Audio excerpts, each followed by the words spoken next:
Hello friends. Did you know that nearly 80% of those who watch my videos aren't subscribed? If you enjoy the content, I'd truly appreciate it if you hit that subscribe button. It helps a lot.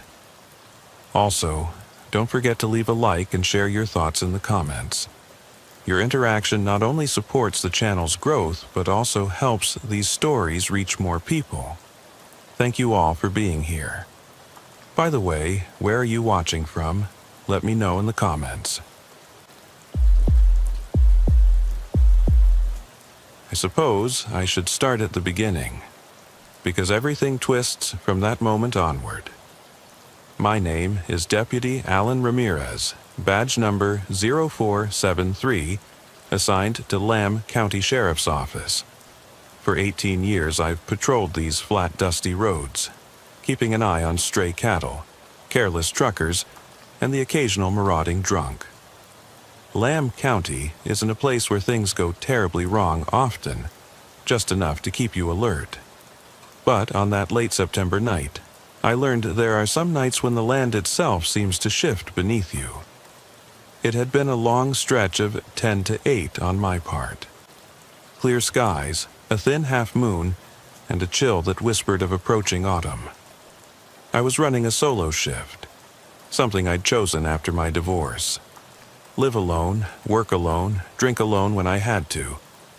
It felt safer that way, no one to worry about but myself.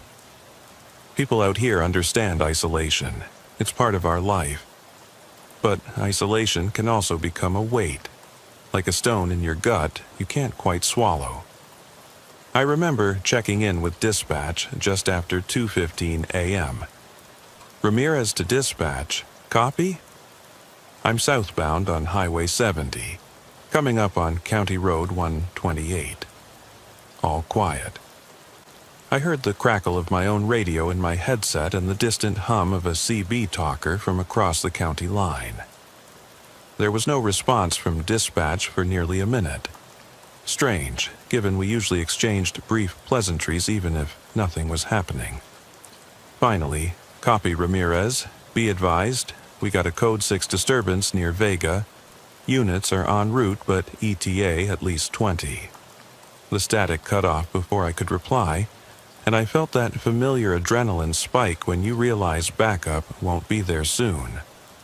The stretch of road I was on, County Road 128, runs eastward from the junction with Farm to Market 287. Lights from Vega were just flickering on the horizon. To my right, ancient mesquite trees leaned into the wind, their branches scratching the sky like dry fingernails.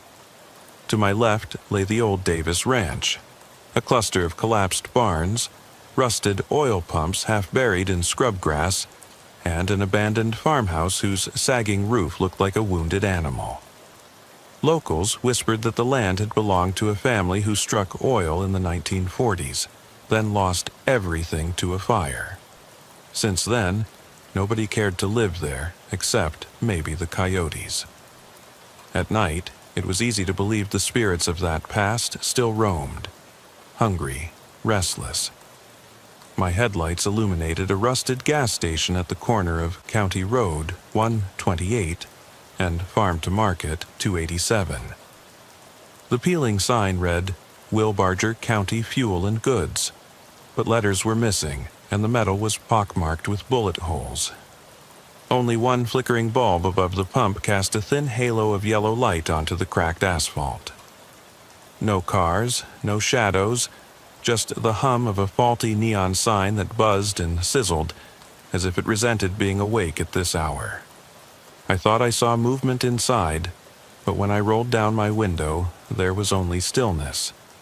The wind kicked up dust and rattled a wind chime made from old wrenches tied with frayed twine.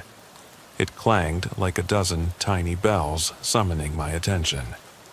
I killed the engine and crept off the road, parking about 30 feet from the pumps. Footsteps on gravel make a distinctive crunch, and I was keenly aware of every sound. Before opening my door, I flicked on the red and blue strobes, hoping to spook anyone inside the station or deter a creeping threat. Nothing moved. I clicked the radio mic button. Ramirez to dispatch. I've got a single vehicle stalled on the northeast pump, no one inside, engine off. License plates not visible from here. Copy? My words crackled back at me before a murmur from dispatch replied, Copy that. No active BOLO for this area. Continue. Out. Bolo. Be on the lookout. Nothing had been flagged in this region. So, why was someone's vehicle sitting here abandoned? I slid out, grabbing my maglite in one hand and my Glock 22 in the other. The night air was already cold, prickling through my shirt as I walked toward the car. It was an Oldsmobile Cutlass. Its paint flaked away, leaving bare metal that glinted ghostly under my flashlight. The hood was popped, precariously propped by a rusted rod. The front grille was cracked, as though struck by a heavy object. No one in sight. I tapped the horn, no response. The interior was silent and dim. The dome light might have burnt out long ago. I circled the car, inspecting the windows. One passenger side window was down about 2 inches, smeared with what I first thought was mud, but realized as I approached might be dried blood. The tires were worn, but not flat. The engine, when I pried the hood open, looked like it had been tinkered with. Wires cut, some rerouted, almost as if someone tried to hotwire it in a hurry. My radio crackled. 10-4, and I heard dispatch say, 10-4, copy. Isolate and check for evidence. ETA on units, still 20. I nodded, though they couldn't see me. I shined my maglite downward and saw footprints, 2 sets. One set led away toward the barn on the back side of the lot. The other circled around the front and disappeared toward the fence where broken slats and barbed wire signaled a path through brush. Both sets were fresh, no more than an hour old. But whose footprints? Adult? Child? The treads of the shoes were small and partial, difficult to tell. I pulled on a pair of nitrile gloves. Policy, first and foremost, even when you're alone. I clipped on my holstered cuffs, but kept my gun drawn. The wind sighed behind me, and I thought I heard something like a low moan, or my own breath exaggerating in my mind. I followed the footprints that led east, past the sagging pump, across a stretch of cracked concrete, and toward a derelict barn 300 yards from the highway. Its paint, once white, was long since peeled into slivers, and the boards bowed outward, as if weighed down by secret burdens. I eased forward, flashlight dancing over broken windows and a door hanging on one rusted hinge. I paused at the threshold, darkness beyond, but I saw a faint glow, not the steady beam of a flashlight, but a shuddering pale light, like moonlight filtered through thin curtains of dust. My pulse quickened. Keeping my breathing even, I pushed inside. The air tasted stale and fetid, pregnant with decay. I swept the maglite across the floor, shattered tools, scattered papers that fluttered like dying birds, and a coil of frayed rope on a workbench. The weak glow came from a hanging glass lamp, flickering with diluted gasoline fumes. Its light swung slowly, casting roiling shadows that writhed against the walls. I scanned for movement, but saw only dust motes drifting in the beam. I stepped deeper, boots scuffing straw, loose hay matted with grime. Every nerve screamed to turn back, but I had a job to do. I moved toward a stack of wooden crates in the northwest corner, where the footprints seemed to vanish. The barn floor gave way into a dirt ramp leading down to a makeshift cellar or root cellar. Older deputies used to tell stories of people using that cellar for breeding stolen livestock or hiding moonshine jugs.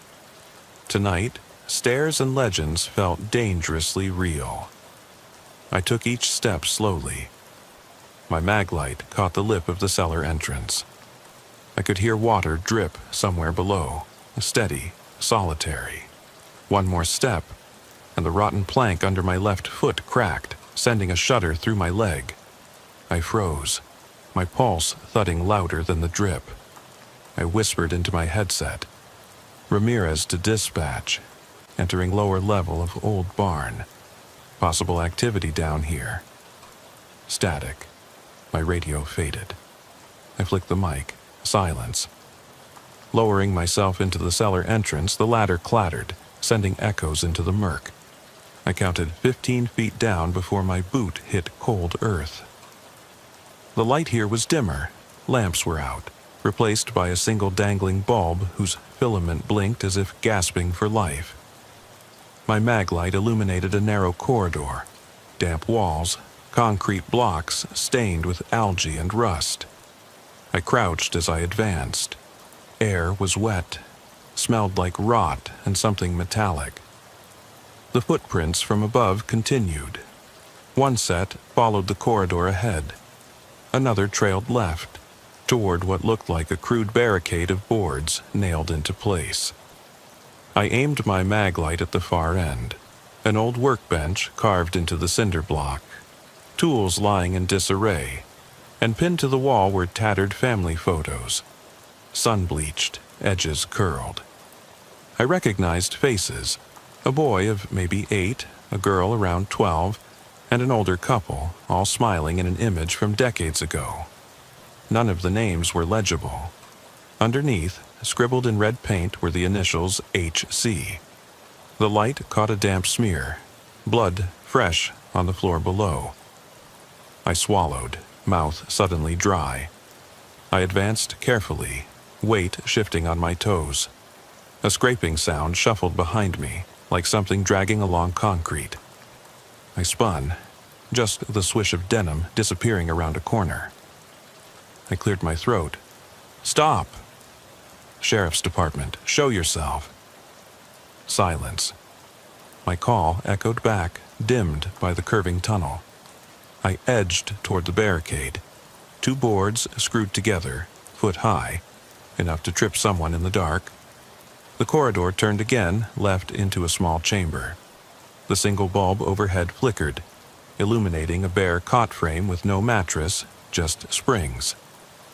On the floor beside it lay a girl's sneaker, pink, size too small for an adult. I knelt, inspected it. Scuffed, sole peeled back, and damp to the touch. My heart pounded so hard I thought it might burst from my chest. I gripped my mag light tighter, swung it toward the cot frame. There, in the flicker, I saw something that froze me solid. A small handprint, smeared in blood, on the inner wall beside the cot, as though a child had pressed their palm against the concrete, reaching out for help. My radio sounded out of nowhere. Static first, then a voice. "Ramirez? Are you there? Repeat?" It was dispatch, but different. Not our dispatcher. This voice sounded garbled, distant. I toggled the mic. "Dispatch, this is Ramirez. I have a possible missing juvenile. Need immediate backup. She's here, alive, but injured." No reply except static. The bulb overhead sputtered, dying, and the room plunged darker. My mag light became the only tether between me and everything unknown.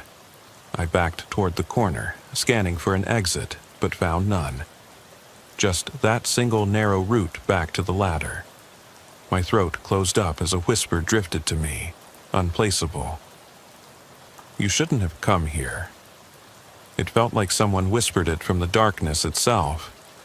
I spun once more, gun raised, mag light sweeping. Nothing moved, yet I felt the weight of unseen eyes on me. The damp floor beneath my boots seemed to pulse, as though breathing. My hand trembled. In that heartbeat, I thought of my daughter, 6 years old, sleeping soundly back in Midland, oblivious to the horrors of this world. I tasted metallic panic in my mouth. I shouted, voice echoing in the tunnel, "Come out where I can see you! Come out!" My own words sounded hollow. The whisper came again, "It's too late." And then a clatter, metal against metal, from behind a stack of crates at the entrance of the tunnel. I raised my gun, elbow tight against my side, and stepped forward to meet whoever, or whatever, awaited me. My mag light flickered off, plunging me into near-total darkness. I fumbled the switch, cursing under my breath, and clicked it back on. The beam landed on a small figure slumped against the wall, shivering. It was a girl, maybe 10, curled in a threadbare jacket. Her hair was matted, face streaked with tears and dirt. She looked up at me, eyes wide with something between hope and terror. She whispered, "Deputy," and her voice broke.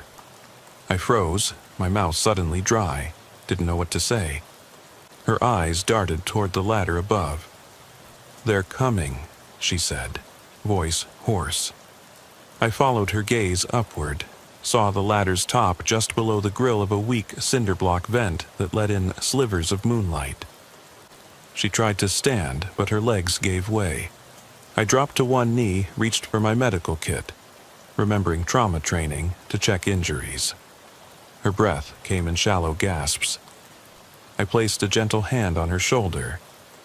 "You're safe now," I told her, though everything in me screamed it wasn't true. A sudden sound, a scraping overhead, like someone pushing rubble over a grate, made me jerk my head up. The moonlight above danced, as if shattered by movement. I was alone with her, yet I had never felt less safe. I said, "Hang on, I'll get you out." I sounded more confident than I felt. My radio blared suddenly. "Officer Ramirez, fall back. Stand down. That child is not yours to save." It wasn't dispatch. Voice was different, colder. I gritted my teeth, replied, "I'm not leaving without her." Footsteps above, thin boards shifting. The ladder rattled. That whisper returned, louder this time. "He knows where you are." My heart thundered. I scooped the girl into my arms, trying to silence her tears. "Stay quiet," I murmured. I glanced back at the darkness where footprints had led me here. The damp walls seemed to close in, as though the barn itself wanted me gone. I climbed the ladder one rung at a time, each footstep a hammer against my skull. My breath came ragged, sweat beaded on my brow despite the chill. I reached the floor and stumbled out into dim light. My mag light caught the swings of the barn door above me. There, silhouetted against the glow of my cruiser's headlights, were 4 men, lean shadows in tactical gear. No insignias on their shoulders, no badges glinting, just weapons trained on me, black faces unreadable. One stepped forward. Lieutenant Davis Holloway, Texas Ranger's seal was on his chest, though he wore no hat. His jaw was tight, eyes like flint. "He's with us," Holloway called out, voice steady as bone. He nodded toward a taller man who unslung a rifle. I felt the weight of every round pointed at my chest. My arms around the girl tightened instinctively as she gasped, wrapping her arms around my neck. "That's Deputy Ramirez," Holloway said. "Release the child." His voice was calm, but there was ice in it. I bristled, staring him down, my own weapon still raised. "She's a missing Henderson County girl. Amber Alert. You Rangers enslaved her here? Who are you to decide she's not mine to save?" Holloway's face didn't change. "You're stuck in the past, Deputy. Let her go." My grip faltered as I saw the girl's eyes clench closed. Something sliding over her cheek. Tears, or blood, I couldn't tell. I tightened my jaw. "I'm not leaving without her. You realize that, right?" He didn't flinch. "Then you'll both stay here," he said. Another ranger stepped forward, cuffs in hand. The child whimpered, head lolling against my chest. I glanced at her face. Cuts and bruises painted her cheeks, a dark bruise blossoming on her left temple. She whispered, "They'll kill me." My blood went cold. I tried to steady myself. "Stand down," I said, but my voice trembled. "She needs a doctor. I'm taking her." Holloway shook his head slowly. You think you can outrun us. This road ends with me." Then, as if to punctuate his words, the girl's eyes rolled back. She sagged limply against me. I screamed, catching her before she fell completely. I looked up at Holloway, fury and fear colliding. "You son of a—" My words died as her head lolled further. She wasn't breathing. Silence. The barn seemed to exhale. Above, the pale moonlight slipped across the broken boards. The rangers stood stone still, rifles aimed, waiting. I cradled her body, heart hammering. My mind spun. Why had they shown up with no warning? Who gave the order? My radio sputtered again. Scratchy words I couldn't fully make out. "Stand down, Ramirez. Your own department's coming. No one will believe you." That voice was the same as before. Cold, clipped, final. I straightened, wrapped the girl's jacket around her as best I could.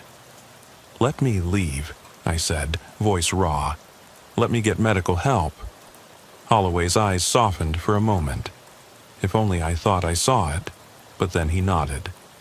"Go," he said quietly. "Get help, but don't come back." I backed away, stepping into the swirling dust kicked up by my cruiser's engine. I placed the girl gently on the passenger seat, belts and jackets awkwardly wedged around her. Her breathing was faint, barely audible. I slammed the door and turned the key. Engine roared to life, headlights pierced the barn's gaping maw. I pulled backward, wheels spinning in gravel as I backed out into the darkness. I looked over my shoulder and saw Holloway's silhouette framed in the doorway. He watched me until I was clear of the barn, then slipped back into the gloom. I peeled onto FM 287, tires gravel screeching, and raced toward town. The crackle of my radio filled the cab. "Deputy Ramirez, do you copy?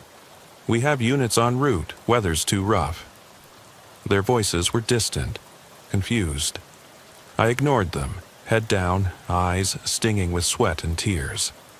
I glanced once at the girl in the side mirror. She felt colder than ice, yet still somehow alive. My cruiser's speedometer climbed above 70. My pulses thundered.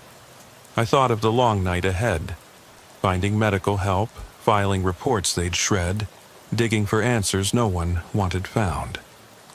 I gripped the steering wheel as if it were the only tether to the world, my knuckles white and raw. The moon slid behind a cloud, plunging the desert road into pitch black. I floored the accelerator, and the tail lights of my cruiser became two red slashes across the night, streaking toward an uncertain dawn. The hospital lights hurt my eyes, fluorescent, brittle, unnaturally bright.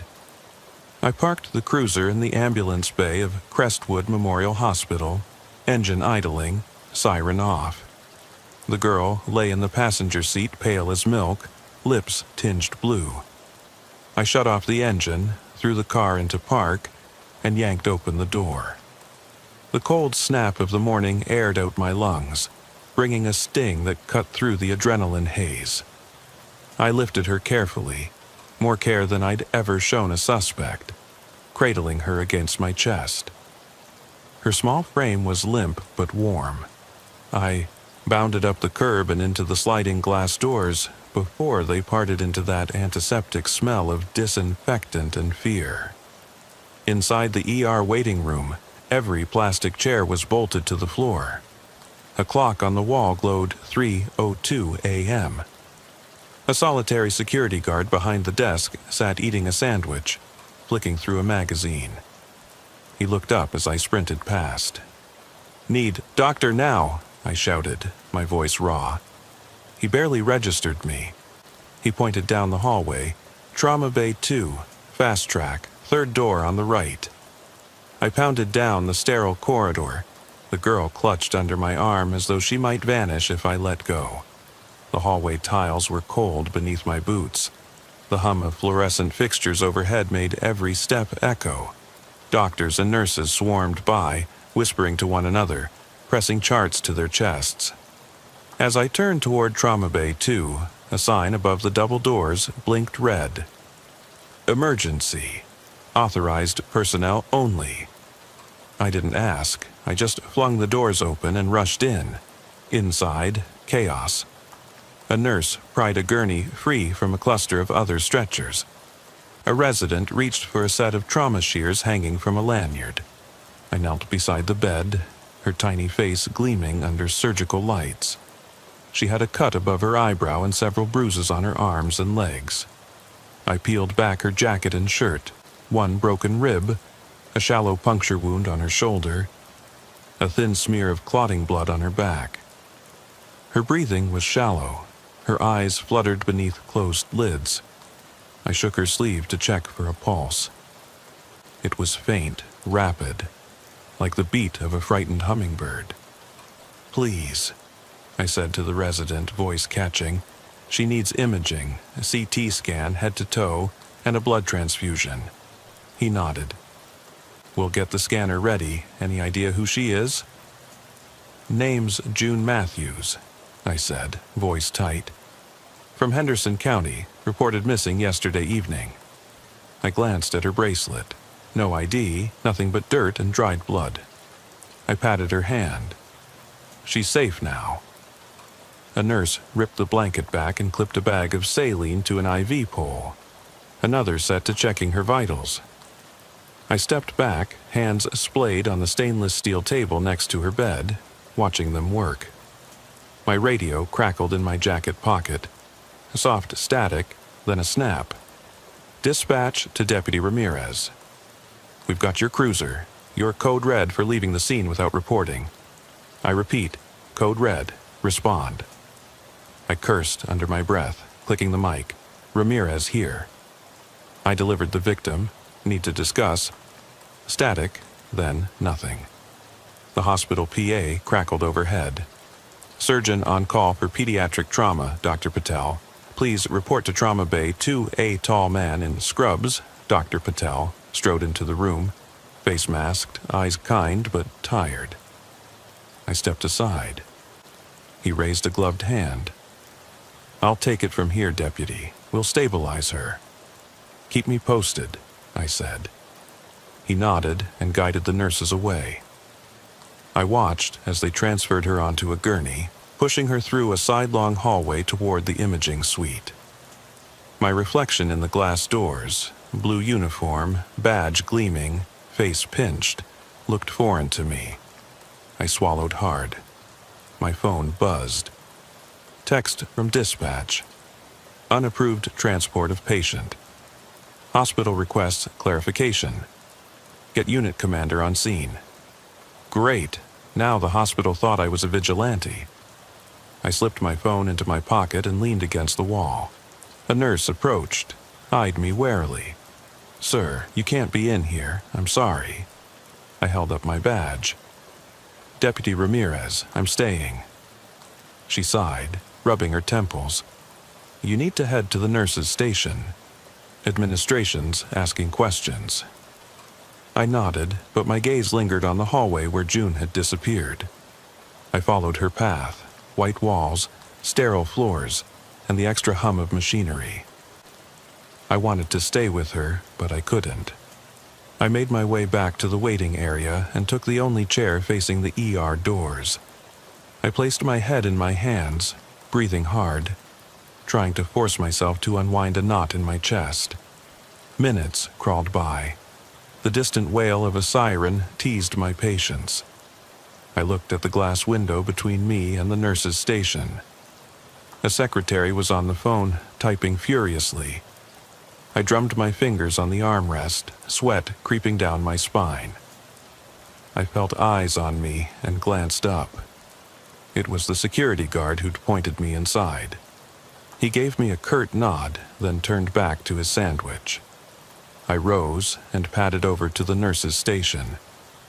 Papers were spread across the counter. Incident reports, forms stamped urgent. A matronly head nurse with a braided ponytail looked up from her clipboard. Her eyes were tired. "Deputy," she said, Administration wants a report on why you brought a minor here without authority. Do you have family contact info for Ms. Matthews? I hesitated. She has an aunt in Dallas, but I haven't reached her yet. A nurse behind her glanced at a monitor. Vitals hold, BP is up. She's conscious, but confused. I exhaled. I'll call Dallas, I said, fishing my phone out. I scrolled until I found a number labeled Possible Guardian. The line rang. June Matthews' aunt, please, I said, voice strained. It rang again, then clicked. Voicemail. I left a brief message. This is Deputy Ramirez, Lamb County Sheriff's Office. June is at Crestwood. She's stable. I'll contact you soon. I hung up and leaned against the counter. Anything else I need to know? The head nurse raised an eyebrow. There's a man in plain clothes waiting for you outside. Asks to speak to you privately. My heart sank. Holloway's face appeared in my mind. I clenched my jaw. Fine, I'll be out in a minute. I exited through a swinging door into a corridor lined with lockers and stepped outside. The dawn sky was already streaked pale pink and orange. The air tasted like oil and dust. Across the cement expanse of the ambulance bay, a silver sedan idled. Behind it, a black SUV with tinted windows watched me. The sedan's engine revved, but the driver remained unseen. A faint smear of blood on the passenger side door glinted in the morning light. My pulse thudded. I approached cautiously. The man in plain clothes stepped out. No ranger badge, just a pitted cowboy hat, leather jacket, and sun-creased skin. The lines around his eyes made him look older than he was. His lips were thin, pressed together. I froze at the sight. Detective Marcus Lee from the Texas Rangers Regional Office in Amarillo. I'd worked with him on 2 low-level cases.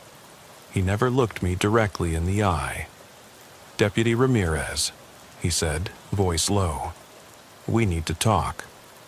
I crossed my arms. Sure, anything to do with the child, Detective. If it's about me showing up at midnight. He held up a hand. You did the right thing getting her here, but you've stirred up something bigger than a runaway. He nodded toward the black SUV. 2 more men stepped out, both wearing plain gray suits, dark sunglasses, etiquette that said, "Don't ask for ID." I felt their gazes land on me, cold and iron. What is this? I said, adjusting my holstered weapon. Where's Holloway? Lee regarded me for a moment as though I might vanish. He spoke quietly. Holloway's on the way. He and others are coordinating behind the scenes. The girl you brought in, you may think she was abandoned, but she wasn't. I tightened my grip on my keys. She was rescued from something worse. I stared at him. What are you talking about? He sighed and ran a hand over his hat. There's a trafficking ring. We've been tracking it for months. Children across multiple counties. Wilbarger, Archer, Lamb, and beyond. June Matthews was the next target. Holloway's been working with a task force. The problem is, when you showed up, you jarred everything. Plans were in motion to intercept her this morning. Planned drop, coordinated sting. My stomach twisted. You mean you wanted her back in their hands? Lee shook his head. Number, we had her. We planned to move her out of state under witness protection, but stings require precision.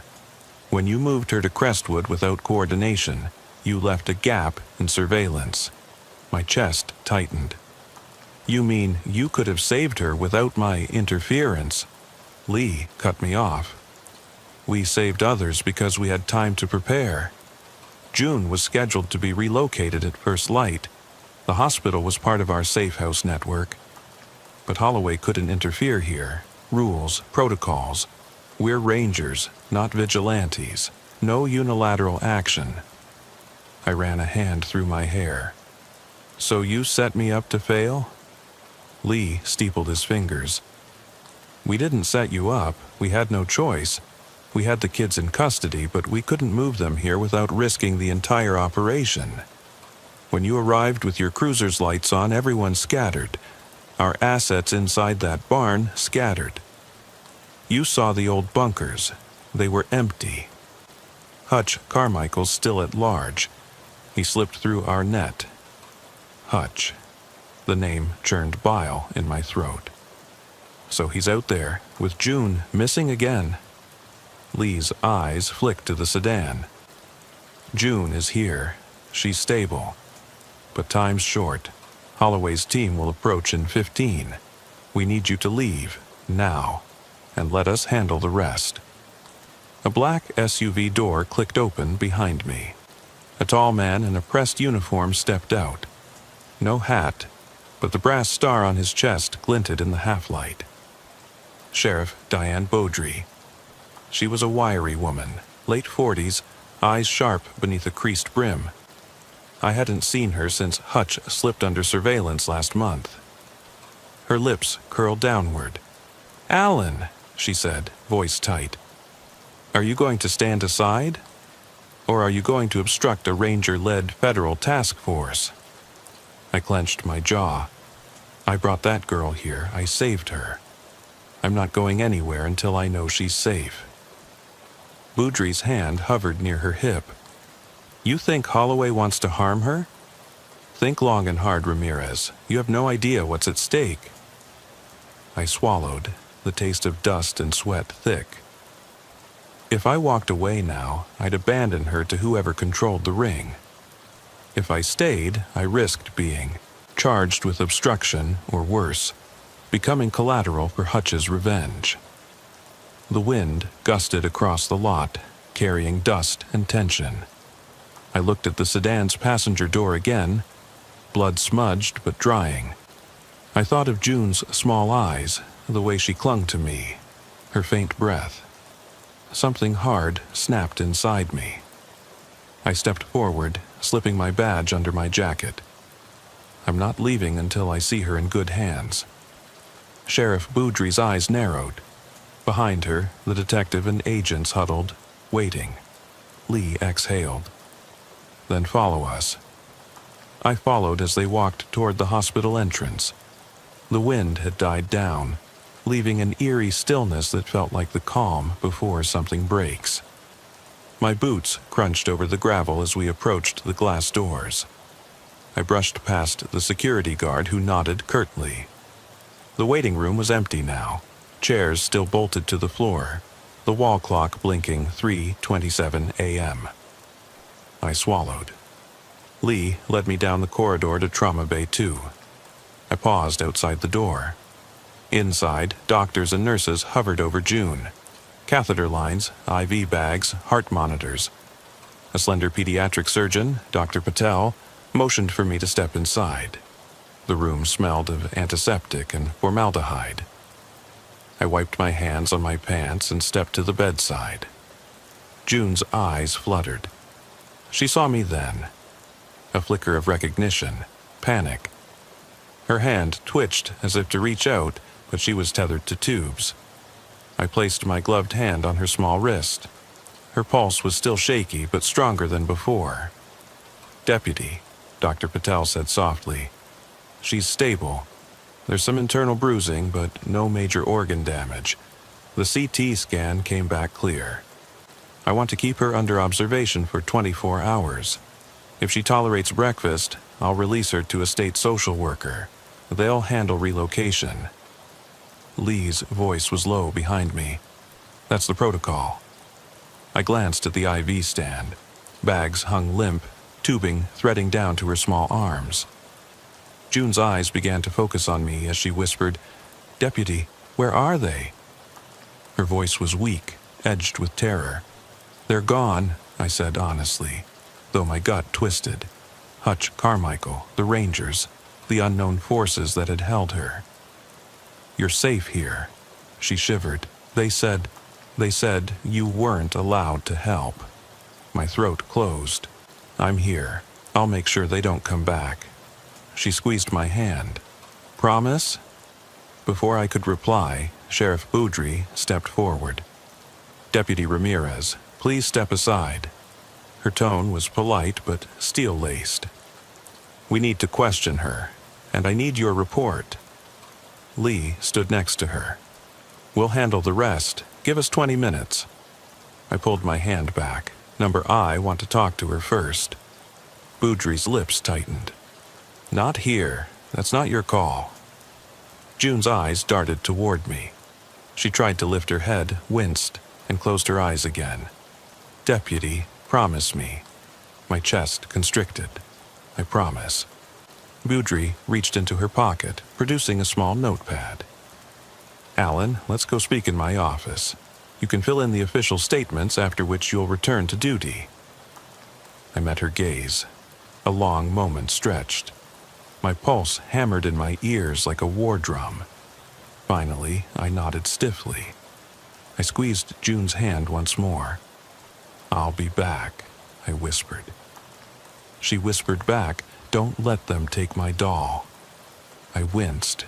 She meant the pink plastic doll pinned under her cot rail, the one I'd seen when I carried her from that barn. I looked at her and tried to smile.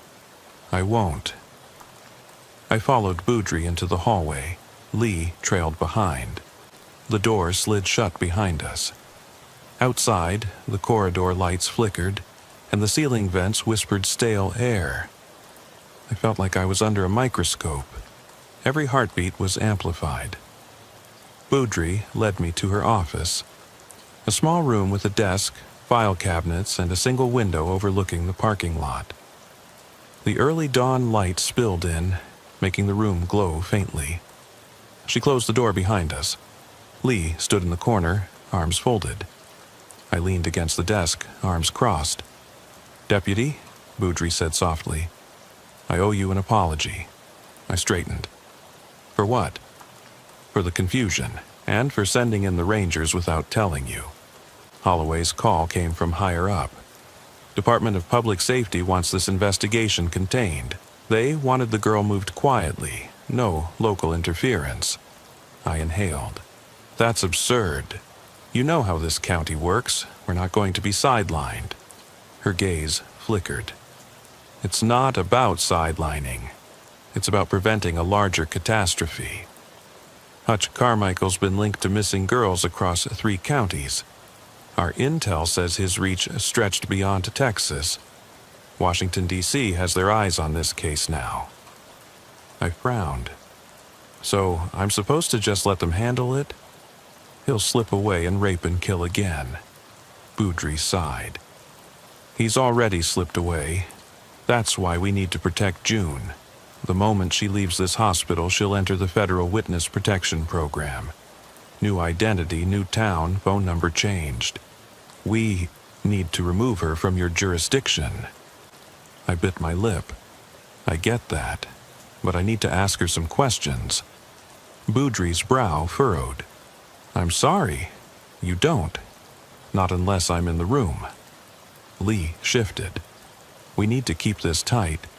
If word leaks that Lamb County is handling her, we risk tipping off other traffickers. They're watching us all.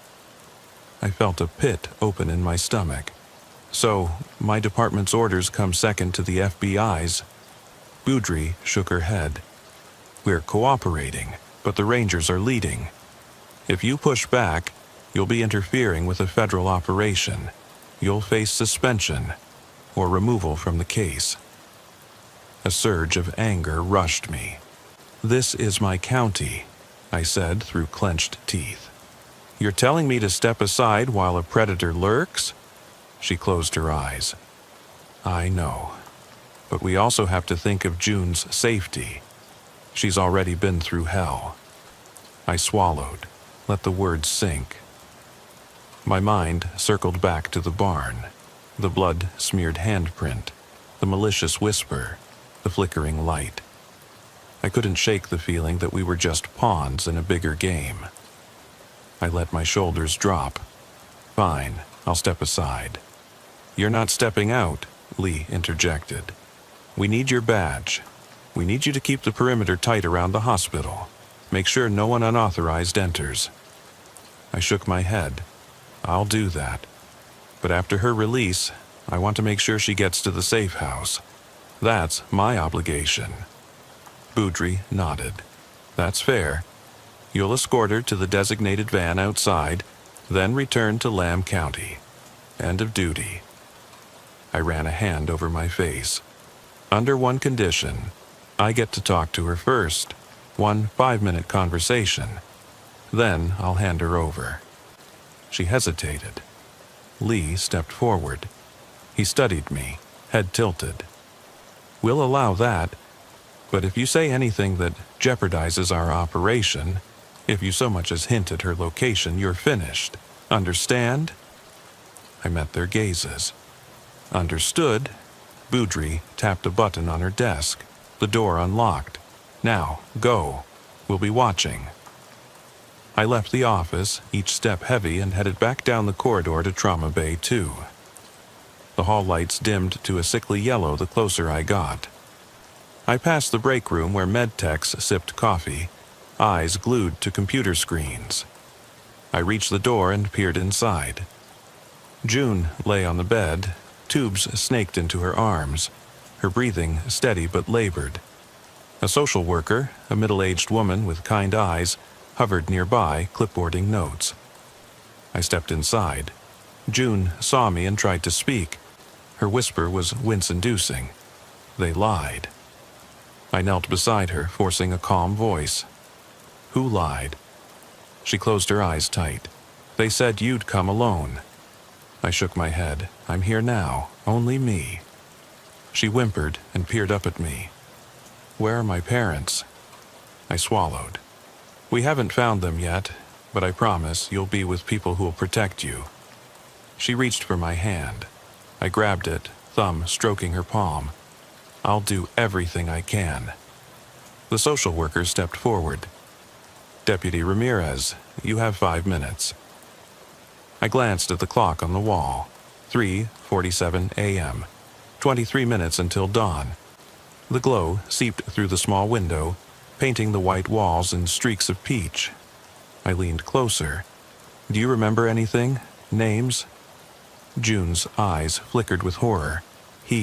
Hutch, he said he'd come back for me." My breath caught. Hutch's name lingered between us like poison. I asked the rangers if Hutch was in custody. They said no. She shook her head weakly. "He told me. If I screamed, he'd kill us all. He said I'd never be safe." I grimaced. "I'm going to get you out of here." She closed her eyes. "Promise?" I tightened my jaw. "I promise." The social worker cleared her throat. "Time's up." I rose. "I have to sign some forms," I said to June.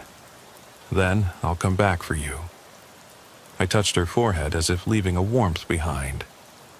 As I walked out, I heard the social worker murmur to June, "Don't worry, you'll be safe." A door clicked behind me. I leaned against the wall, heart pounding. The hallway lights flickered again. At the end of the corridor, I saw Boudry and Lee waiting. I squared my shoulders and stepped to them. Beside them, 2 rangers stood watch. They didn't look at me. I felt their eyes on June, perhaps pity, perhaps calculation. Boudry nodded. Time to head to the van. I followed as they led me out a side exit. The air was dull now. The dawn light smudged across the horizon, turning the sky a sickly lavender. A white van idled by the ICU entrance. Its windows were tinted, but I saw 2 agents inside, their bodies tense as coiled springs. "You'll walk June to the van," Lee said. "Then you come straight back here and report to me. No detours." I swallowed. "Got it." Boudry fixed me with a steady gaze. "Good, let's move." I stepped forward, each footfall echoing against concrete. My boots felt heavy. I passed through the sliding glass doors and into the cool morning air. I spotted June in the hallway window, her head resting against a nurse's shoulder. When she saw me, relief flickered across her face. She leaned forward as I approached. 2 agents flanked her. I knelt, slipped off my gloves, Ready?" She nodded. Her eyes were haunted. "Where's the doll?" I patted my jacket pocket. "Here." I withdrew a small plastic doll, bit chipped, blonde hair matted. I gave it to her. She clutched it like a lifeline. The nurse placed a blanket around her shoulders. I slipped an arm under her legs, lifted her gently. She wrapped an arm around my neck. I carried her across the parking lot toward the van. The ground was cold, dew wetting my boots. We passed under flickering security lights, their halos of white cutting swaths through the twilight. The moment I set June inside the van, I felt the world tilt. She sank into the seat, clutching the doll, eyes fixed on me. I unfastened her fourth lines. She flinched away, breath hitching. A ranger agent, silent as a shadow, stepped forward and took the remaining lines. I straightened. The driver's door swung open. A woman, federal marshal I guessed, slipped into the passenger seat and smiled at me without warmth. "Thank you, deputy," she said. I nodded. "Be safe." A sudden guilt seized me. How could I walk away from her now? But duty demanded I leave. Lee and Boudry stood in the doorway, hands clasped. I met Boudry's eyes. She gave a slight nod. That was my cue. I turned away and walked back across the lot toward the hospital entrance. Behind me, I heard the van's engine. Quiet, like a ghost. I glanced once over my shoulder, through the tinted windows, unsure which shadow was June, but I saw the outline of her small body, curling around that ragged doll. The van slid away, headlights dimming as it turned onto the main road. I watched it go, a hitch in my breath, and felt the emptiness settle in. The static of my radio buzzed in my jacket. I ignored it. Sheriff Boudry and Detective Lee approached as I reached the doors. Boudry's face was unreadable. Lee's eyes flicked to the road where the van vanished. He swallowed, then said softly, "You did good." I exhaled slowly, trying to shake off the tension. "We'll see." We walked inside, the hospital's automatic doors closing behind us with a hiss. The waiting room was empty, chairs still bolted to the floor, the clock now reading 4:12 a.m. I followed Boudry down the corridor back to her office. My legs felt like lead. Inside her office, she gestured to a chair. "Sit," she said. Lee closed the door. I complied. Boudry sat behind her desk and regarded me. "I'm sorry you had to go through that." I stared at the floor. "Did we lose her?" She shook her head. "She's safe. Under federal guard, they'll move her tonight." Relief flickered, but it was short-lived, because I realized she wasn't just moving June. She was moving the threat away from me. I looked at Lee. "Hutch?" He sighed. "He's still out there. We found his latest hideout, south of Pecos. Senior rangers are closing in, but he slipped away again." My fists clenched. "So he's free, and June's gone, and I'm left here." "Not just you," Boudry said, voice soft but firm. "This county office is tainted now. Federal prosecutors have stepped in. They want all evidence. They want to review every piece. My reports, Holloway's instructions, your incident logs. They'll decide if any charges come down. Right now, you should prepare for an internal review. You may be suspended pending investigation." I closed my eyes. The floor beneath me felt unsteady. "So, I lose my job?" Boudry's eyes held mine.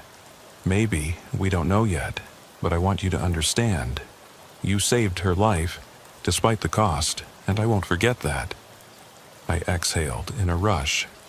"What about my department?" She ran her fingers over a manila folder stamped top priority. "The sheriff's office will cooperate, but for now you remain under restricted duty. No night shifts, no patrol, just desk work, reviewing old missing person cases." A surge of anger knotted my chest. "They want me to do what? Look through cold files while Hutch is out there?" Boudry's face was softer than I expected. Maybe you'll find something they missed, something to catch him. I let the words hang. In my head, images swirled. The barn's dank cellar, June's dirt-smeared face, Hutch's empty eyes. I felt my bones ache. The phone on her desk buzzed. Boudry picked it up. "Boudry here." She listened, brows knitting. She spoke quietly, then hung up. She met my gaze. "We just got word. Hutch was seen near Lambton Ridge late last night. Southbound camera caught his license plate on FM 1369. My heart thudded. "That's Flavian's Ridge. He's heading toward the state line." She nodded. "They're mobilizing, but be careful. This isn't a safe pursuit. If you go after him, you'll be on your own." I exhaled a steely breath. "I'm going after him." Boudry's eyes widened. "You're still in an active case. You forget you're suspended." I rose, hands shaking. "I don't care." Lee stood and placed a hand on my shoulder. "We'll back you up when the time's right, but you can't rush in blind." I stared at them. Boudry tired, Lee conflicted. I turned and left the office, each step draining me. The corridor lights flickered again, and I felt that same shiver. The darkness was thicker than anything physical, pressing against my skin. Every step echoed, leading me back to the waiting room, where the chairs sat empty, the clock ticking past 4:30 a.m. I paused, listening to my own breathing. Shadows lengthened. The weight of what I'd done, and what I was about to do, pressed on me like a slab of concrete. I pulled out my phone. My fingers hovered over the screen to call my captain, but I hesitated. The phone felt heavy. Instead, I turned it off. I slipped it into my pocket and walked out to the deserted parking lot. Dawn was still a smudge on the horizon, and the only sound was the wind teasing the grass. Ahead lay FM 1369, snaking out of town and into the stark emptiness of West Texas. I got into my cruiser, feeling the keys cold in my hand. I slid in behind the wheel and started the engine. The dashboard glowed in red numbers. 4:42 a.m. I breathed in, exhaled, and shifted into gear. The gravel crunched as I pulled away from Crestwood Memorial, heading south toward Lambton Ridge. In my mind, I replayed June's small voice. "Promise me you won't let them take my doll." I glanced in the rearview mirror at the empty passenger seat where her doll should have been. My throat clenched. I reached into the glove compartment and found a scrap of paper. Her drawing of a house, sun overhead, stick figure family, and I held it up for a moment, traced the lines with my thumb. Then I dropped my hand, pressed on the accelerator, and felt the cruiser lurch forward. The horizon ahead bled pale gold. The road was empty, silent, but I could hear something. Underneath the hum of the engine, a low growl, like the desert itself warning me to turn back. I pressed my foot down. The cruiser straightened on the asphalt and I drove, toward Hutch Carmichael, toward questions no one would answer, toward a dawn that might never come. I drove south on FM 1369, the rising sun slanting shards of pink and gold across a sky that felt too bright for what lay ahead. My cruiser's tires kicked up dust that hung in the cab like ghosts, and I cracked my window to let the desert air sting my lungs. My hands were slick on the steering wheel, palms damp with adrenaline and regret. I kept replaying June's small, whispered plea. "Promise me," and that image of the doll, brittle plastic pressed in her mud-smudged hands. I felt the weight of her hope and fear every mile, and I wondered if I'd lived up to that promise. Somewhere down this road, Hutch Carmichael was watching, waiting. Oh, I could almost feel him, a presence behind every tumbleweed tumble, every rustle of brittle brush. The landscape stretched out in vast, unforgiving plains. mesquite trees dotting the horizon, scrub grass trembling with golden seed heads, and the occasional abandoned homestead standing like a tombstone. There was no sign of civilization, no telephone poles, no power lines, just the roar of the engine and my own breathing. My radio lay silent beside me. I had no backup, no support. If Hutch found me first, I would go down in a place where nobody would notice for days. I found myself tapping the dash, counting the seconds between heartbeats. I passed the turnoff to Lambton Ridge Road, where the rangers had spotted Hutch's plate near midnight. The sign was a rusted scrap of metal, barely legible. Lambton Ridge, 12 miles. And I squeezed the wheel, muscles coiling. If I'd had any sense, I would have called Holloway and waited. But sense had deserted me the moment I heard about Hutch's possible approach. The information was thin. Camera footage showing a dark pickup truck matching Hutch's black Ford F-150, driving south on FM 1369 at 2:13 a.m. It could have been a mistaken identity, but I had to risk it. My headlights carved a swath through scrub and sand as I veered onto the gravel of Lambton Ridge Road. The horizon folded into itself, hills rising on either side like ancient sentinels. At first, I saw nothing but the road that disappeared into a low pass, flanked by rocky outcroppings the color of dried blood. The wind had died to a whisper, and the silence felt immense, as though the earth itself was holding its breath. My headlights caught glints of roadkill skeletons bleached by sun and wind, bird wings flapping in slow arcs through the dawn. I pressed the pedal. Gravel grated against tires, rattling the cruiser as I navigated blind curves. My mind flashed to the barn, to June's empty cot, to that phrase scrawled in red paint, "I see you, deputy." The memory made my chest tighten. Had Hutch left that message for me or someone else? And what about the ranger voice, the one telling me to stand down? It had sounded too clipped, too rehearsed, as if they wanted me out of the way. Now, driving deeper into this wilderness, I wondered if I had been a pawn in a larger game from the moment I found June. At mile 4, I saw the first sign of disturbance. A set of fresh tire tracks carved beside my path, veering into the brush on the west side. The treads were half erased by wind-blown sand, but still visible, wide, heavy, matching an F-150. I shut off the engine and listened. An agonizing silence enveloped me. Even the lizards and crickets were muted now. The early sun cast long shadows, the mesquite trees stretching their skeletal limbs across the road. I slipped out of the cruiser, clinched my maglite and pistol, and stepped onto the gravel. My boots crunched, the sound echoed unnaturally in the stillness. I crouched by the tire treads, studied the pattern. It was definitely a pickup. Tires worn unevenly, a chunk of tread missing on the rear passenger side. Hutch's truck had exactly that imperfection. I stood, heart pounding, and scanned the brush.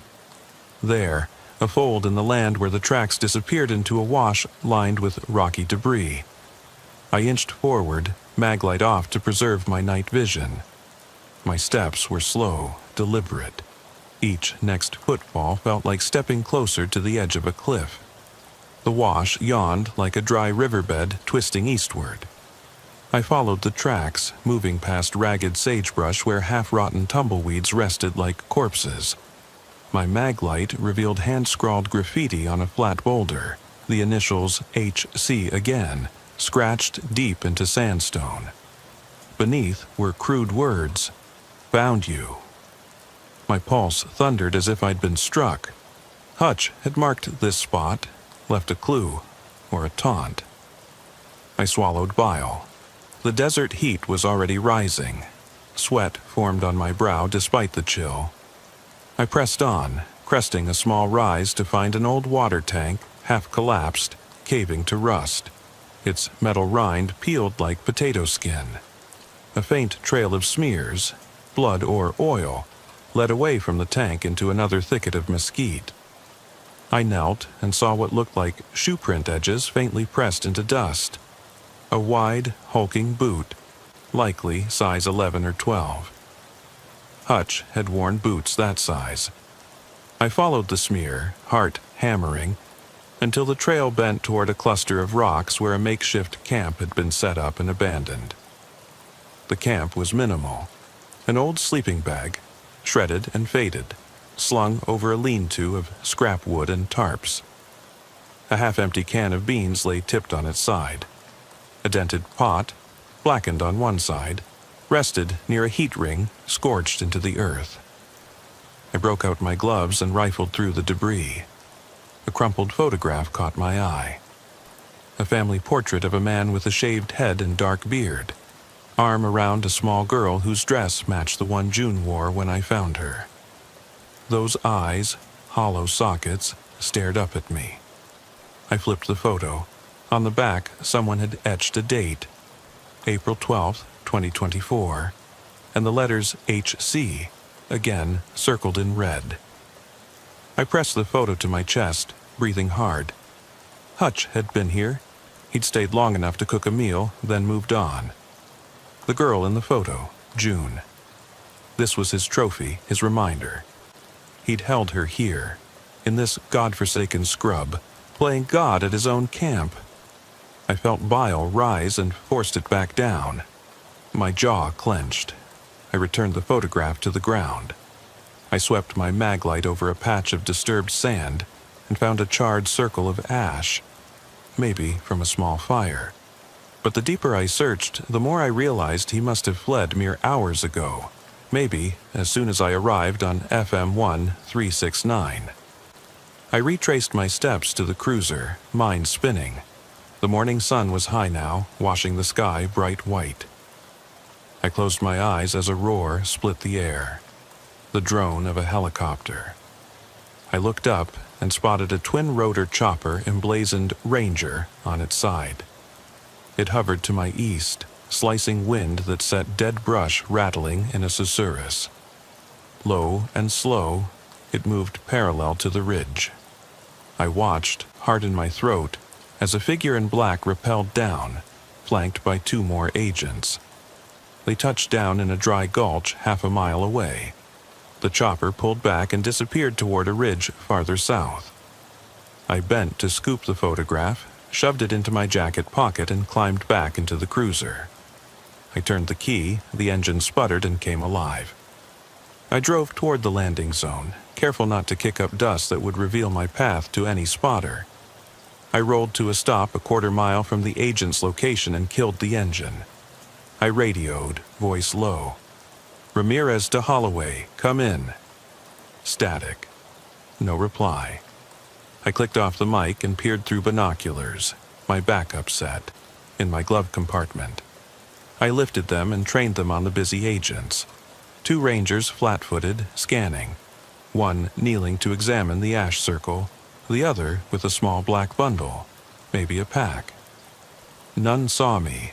I slid the binoculars down, heart hammering. They were securing the site, but it was already cold. Hutch was long gone. The Rangers would expand their search toward the state line. They would flood the road with roadblocks. I knew I needed to move fast. I glanced at my watch. 6:22 a.m. The sun was climbing. The desert reflected heat off its scalded surface. I could only imagine how far Hutch might go, how quickly he moved. I climbed back into my cruiser, doors creaking like a coffin lid, and started the engine. I eased forward on a side track that would lead me south, parallel to the ridge. The terrain was rough, but the F-150 could handle it better than my cruiser's suspension. I gunned the engine and bounced over rutted washboard gravel. Dust plumed behind me, and I leaned forward, scanning for any sign of movement. An abandoned tire track, the flicker of denim, a flash of steel in the morning light. At mile 7, the brush opened into a dune-scale expanse peppered with low mesquites and scorched earth. Here, I saw fresh drag marks. Something heavy dragged on the dirt like a toy across carpet. One end of the trail led to the brush. The other ended abruptly, as though something, or someone, had been lifted up and carried on foot. I shut off the engine again, stepped down carefully onto the hot asphalt, and crouched to examine. Almost imperceptible bloodstains dotted the trail, a dark red I recognized too well. It must have come from June's rescue, or perhaps from a skirmish Hutch had endured. My stomach clenched. I reached out, touched a smear. It was sticky, warm. I drew my hand back as if burned. My pulse roared. The ground around the smear was scuffed. I probed with my mag light and saw a partial imprint of a small girl's sneaker, June's size. Closer to the brush, I spotted a strap of what looked like a pink fabric, half buried under the dirt. I pried it free, a frayed strap from June's little backpack. My chest constricted, fear blooming in my gut. She must have been here, within these folds of scrub, and somehow escaped or been dragged away. Below me, I heard the thunk of helicopter blades again, distant, receding. With hollow steps, I moved toward the brush. My boots trampled brittle stalks of split grass. Every sound felt loud, amplified, a single twig cracking dozens of times in my mind. I shone my mag light into the undergrowth. Bleached bones of rabbit carcasses, scuttling lizards, and the occasional dead branch shaped like a gnarled finger, pointing the way. I followed the drag marks until the ground sloped up to a low rise, and there, a sight I wasn't prepared for, stood Hutch Carmichael's truck. The black Ford was half hidden in a cluster of mesquite and sage. Rust mottled its doors, windows coated in dust. The driver's side door was open. I swallowed, my brain screaming both to run and to stay. I edged closer, staying in the rim light to avoid glinting metal catching the midday sun. My mag light revealed emptiness inside. No blood, no sign of struggle. But on the floorboard lay a pair of pink rubber boots, caked in red clay. I recognized them, June's boots, the same she'd worn when I found her at the barn. I took a shallow breath, forced my legs not to buckle. The heat pressed in, making my skin feel tight as a snare. I tapped on the side of the truck, no answer. I flinched when the door creaked on its hinge. The seat springs sagged as though someone had pushed off. I flicked on the dome light, its bulb cracked and faint. In the passenger side floorboard, a small pile of tangled hair lay next to a scrap of pink fabric, her doll's dress. I felt bile rise, my vision narrowing. A low groan came from behind the driver's seat, soft and ragged. My pistol snapped up, finger on the trigger. I swung the mag light around. There, crumpled between the seat and door, lay Hutch Carmichael, half conscious, shirt drenched in sweat and dust. His eyes, wide and fevered, locked on me. He bore deep cuts across his forearms as though he'd tried to climb out of the brush. Blood trickled from his left side. He reached for me, mouth working, as if trying to speak but unable to form words. My gun trembled as I leveled it. "Hutch," I said in a low voice, fighting for calm. "It's over." He laughed, no humor in it, just a vile rasp of breath. He spat, and the fricative hiss stung me. "You think you saved her?" he said, dragging himself partially from the seat. He grasped the doorframe for support. She never wanted to be saved. His eyes rolled back, glazed. I felt nausea strike. Hutch smiled, and it twisted his wounds, making his face look like a cracked mask. "You brought her to the House of Coyotes, Ramirez." I exhaled, throat tight. "Let me call an ambulance." He lurched forward, arms flailing, trying to grab me. I sidestepped, pistol pressing against his chest. He gazed up at me, eyes wild, then he lunged again, tipping out onto the ground. I caught him in a bear hug, pressing his head into the dust, sliding the barrel of my gun against his temple. "Stay down," I rasped. His breathing turned shallow, rattling. I slid my radio mic from my chest and pressed the call button. "Ramirez to dispatch. I have Carmichael in custody, west of Lambton Ridge. Send medevac and backup. Roger." My voice trembled but was steady enough. He crackled back, "Copy, deputy." ETA, 15 minutes, secure suspect. I nodded, even though they couldn't see me. I shoved Hutch onto his back and slapped the cuffs on him. His arms flapped uselessly against his side. I hauled him to his feet, took him by his collar, and half dragged, half pulled him toward the cruiser. He slid down the tailgate, collapsed against the bumper. I knelt beside him, reached for his shirt, peeled back the fabric to reveal a sucking chest wound. The bullet had exited near his spine. He moaned, a single note, and I felt the world tilt. I grabbed my phone and snapped a photo of his wound, then pulled out my medical kit from the trunk. Tourniquet, gauze, antiseptic. I pressed the gauze against his chest, keeping pressure as best I could. His breathing rattled faster, panic bright in his eyes. He coughed, dark red blood leaking between my fingers. "June," he rasped, drool at his lips. She's mine." I slapped the tourniquet on his arm, squeezed the cuff until his skin whitened. He arched in pain but slumped back. I saw something flash, pink plastic, clutched in his right hand. It was June's doll, dirty and blood-smeared. My chest twisted. He must have dropped it when he fled the barn and retrieved it here. It was his token, the thing anchoring him to all this horror. I rose, tucked the doll into an evidence bag, and sealed it. The noon sun was unforgiving, baking everything in harsh light. The smell of blood and dust burned my nose. I glanced at Hutch's pale face, life fading fast. That was my haunted moment. I realized he never intended to surrender peacefully.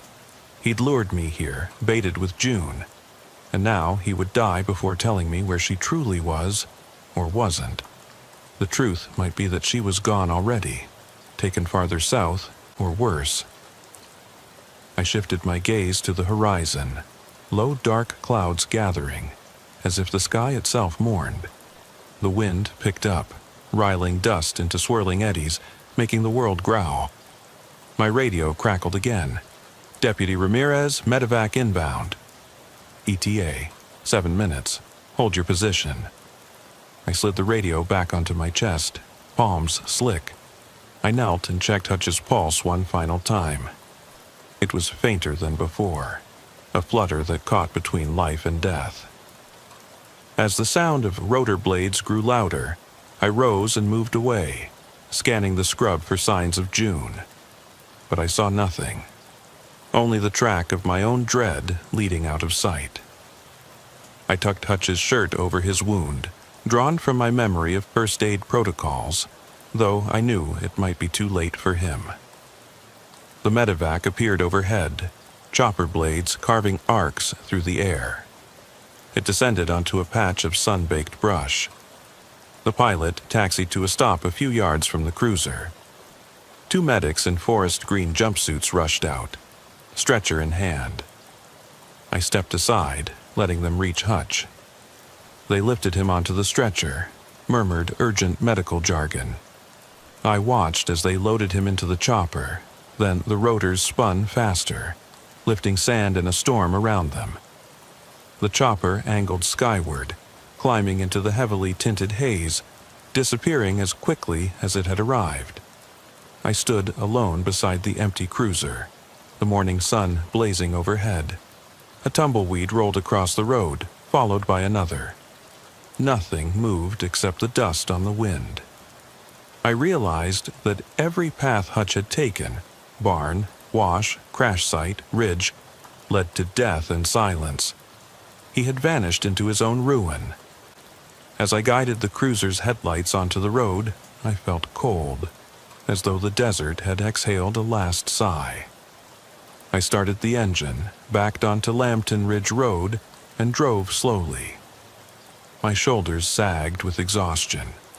The heat from the engine seeped up through the floorboards as I passed the Mesquite Flat sign where the preceding section of road met this one. Beyond, the land folded into a gentle incline crowned by a single, lonely juniper tree. Its branches gnarled from decades of wind. Under that tree, I remembered Hutch's camp from Section 2, the tangled debris, the cooking pot, and the charred fire circle. That haunting place still whispered with his absence. At the crest of the ridge, I stopped. The world stretched endless. Dunes rippling toward the horizon, sagebrush clusters quivering, and in the far distance the glint of FM 1369 where I'd come. Now, standing here, every element felt magnified. The sun beating down like a verdict, the wind's breath whining against my ears, the earth unmoving beneath my boots. I reached into my pocket for the photograph of Hutch and June. I unfolded it and saw again that girl's hollow eyes. I bit my lip, turned the photo skyward, letting the sun burn through it. My mind reeled with questions. Was June truly safe now, in a facility somewhere, under witness protection, forgotten by the land? Or was she still out there somewhere, alone, and afraid? The Rangers believed they had secured her, but I'd glimpsed Hutch's obsession, his doll, the scattered boots, his dying words that she was his. Had he given her up willingly, or taken her farther south, where the desert swallowed all evidence?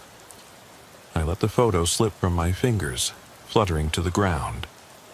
My boots sank into sand as I watched it settle on a patch of brittle grass.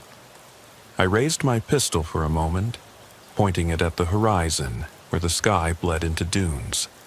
A memory slapped me. June's whisper in Trauma Bay. They lied. She hadn't known who they were, but I did. The Rangers had lied to me. They had lied to June. They had lied to everyone to keep their operation clean. In the end, they'd moved her away from this land, possibly to save her life, but also to cover their own tracks. I felt a cold rage burned through me, but I also felt a hollow fracture within, an emptiness that clawed at my insides. I was a deputy sworn to protect, yet I had been both catalyst and impediment. I had saved June, only to see her whisked away into a system that wanted to forget this place, this night, this land's secrets. The juniper's silhouette against the sky felt like a silent sentinel, witnessing every sin and sorrow etched here. I holstered my pistol and stepped onto the road again, settling into the driver's seat. The engine growled once, twice, then idled. My hands shook as I drove away from the ridge, steering back to FM 1369. Every mile felt hollow, each breath a reminder of my broken promise. I reached a fork in the road. One direction took me back toward Lamb County's offices. The other stretched eastward toward Ogallala, where my next orders awaited, and where I would be debriefed, scrutinized, perhaps exonerated, perhaps not. I let the cruiser coast to a stop under the indifferent sun. I thought of June's doll, empty hands now, doll gone. I thought of Hutch, burning off into a medical chopper's belly, life draining as he left his final mark. The wind stirred a swirl of dust across the asphalt. It shaped itself into a wisp of hunched form, like a child tethered to a phantom. I exhaled, watched it spiral. The horizon wavered, the desert seemed to pulse under my gaze, as though alive with secrets it refused to divulge. I realized I could never leave this place behind. Lambton Ridge, the barn, the wash, they would follow me, etched into memory, haunting my waking hours. I reached to open the door, hesitated, and shut off the engine. In the stillness, I could hear a faint echo, a child's laughter, distant and impossible, mingling with the wind. I strained to locate it, but it was gone, replaced by the hush of sand shifting across the road. I closed my eyes and placed a hand over my heart. It beat once, twice, and then faltered into a slow murmur. I typed a single note into my phone. Need to check old case logs. Suspect possible links to Dallam County. I hit send and watched the message fly into the void. I reached into my jacket pocket, fingertips brushing the photograph of Hutch and June, now crumpled and bleached by sun. I held it for one lingering moment, feeling the weight of all I knew, and all I would never know. The desert wind chuckled, or so it seemed, carrying a final whisper, "He's watching." I shivered, though the sun was blistering. I opened my eyes and stared at the horizon, where heat rippled like a veil, hiding what lay beyond. For a moment I thought I saw a dark shape, a pair of boots, a doll's dress fluttering on a branch, but when I blinked there was nothing. I slid the photo back into my pocket, closed my eyes, and exhaled until my chest felt empty. I opened them again and drove east toward Ogallala, toward answers that might never come. And as I rounded the first bend, the laughter returned, soft, distant, impossibly close, echoing through my mind. I pressed my foot down. The cruiser's engine roared, and I vanished into the shimmer of the desert, leaving behind only shifting dust and the faintest imprint of a broken promise. I'm Deputy Caleb Thompson, Lamb County, Texas, and this is my confession. If you're listening, know that I've never spoken these words aloud before. In all my years patrolling the flat, open plains and dusty backroads under the huge Texas sky, I've learned to keep my traps shut, focus on the facts, and push down what can't be explained. But tonight I can't. I need these words out where they can't hide in the dark corners of my mind. If you're hearing this, well, I'm grateful, because whatever happens, I'll have known something of relief before I vanish, or before the whispering lines between reality and nightmare swallow me whole. It started on a bone-dry winter night, more than a year ago, when the chill wrapped around me like a gathering menace. The sky above was a yawning black field, flecked with ice-cold stars, and the air tasted of dust and faint gasoline. My cruiser's engine was idling low, the gauge needle nestled between E and F, but I kept it running, old habit to avoid drawing attention when I needed to pull off the highway. It was just after 1 a.m., and I was westbound on State Highway 287, somewhere between Archer City and Thornmont, patrolling the outskirts where there's nothing but empty land and the occasional abandoned homestead. The CB radio was silent for minutes that felt like hours, and my breath puffed in front of my face, vanishing into the void. I'd been 10 to 8, back in service, roaming these backroads for more than 15 years, left my marriage in ruins and my kids living with Mary's sister up in Dallas. I'd traded that warm bed and family dinners for the weight of this badge and the emptiness of singlehood. I told myself I was protecting others, but deep down I wondered if I was only protecting myself from something worse. The loneliness that comes from hours spent alone in a police cruiser, the blur of headlights on mile after mile of cracked asphalt, and the echo of distant coyotes tearing at roadkill shoulders. I had a familiar resignation, feeling like I belonged more to these roads than to any living room. That night, as I cruised along, an unexpected voice crackled through the CB. "Anyone copy this? Need backup west of 287. It was a voice choked by static, warped and distant, but unmistakable. My hand flicked to adjust the squelch, but the voice cut out before I could say anything. The silence that followed was heavy, pressing into my skull. 10-4, I whispered to the void, but deep down I knew I wasn't talking to anyone. I scanned the stretch of road before me. No lights, no movement. Just the faint glow of my own headlights illuminating driftwood and tumbleweeds drifting in a dry wind. I glanced at the analog clock on the dash, 1:03 a.m. I pressed the siren toggle lightly, half expecting to hear it howl back, but nothing happened. I reminded myself that sometimes pranksters or stray signals from other radios interfere out here. Or maybe it was a passing trucker trying to scare someone. I drove on, heart thumping low in my chest, but that voice lingered, like an itch behind my ear I couldn't scratch. I passed a shuttered gas station on the right, its fluorescent sign flickering a pale green glow. The station looked like it had been closed for years. Dusty windows, peeling posters advertising ancient oil prices. A pump whose nozzle hung lifeless at its side. The sign said Van Horn and Sons, but the glass panes had cracks spiderwebbing across them like frozen lightning. My gut told me to call it in, get backup. But rationality whispered that nothing official was logged. I rotated my wrist to check the time again.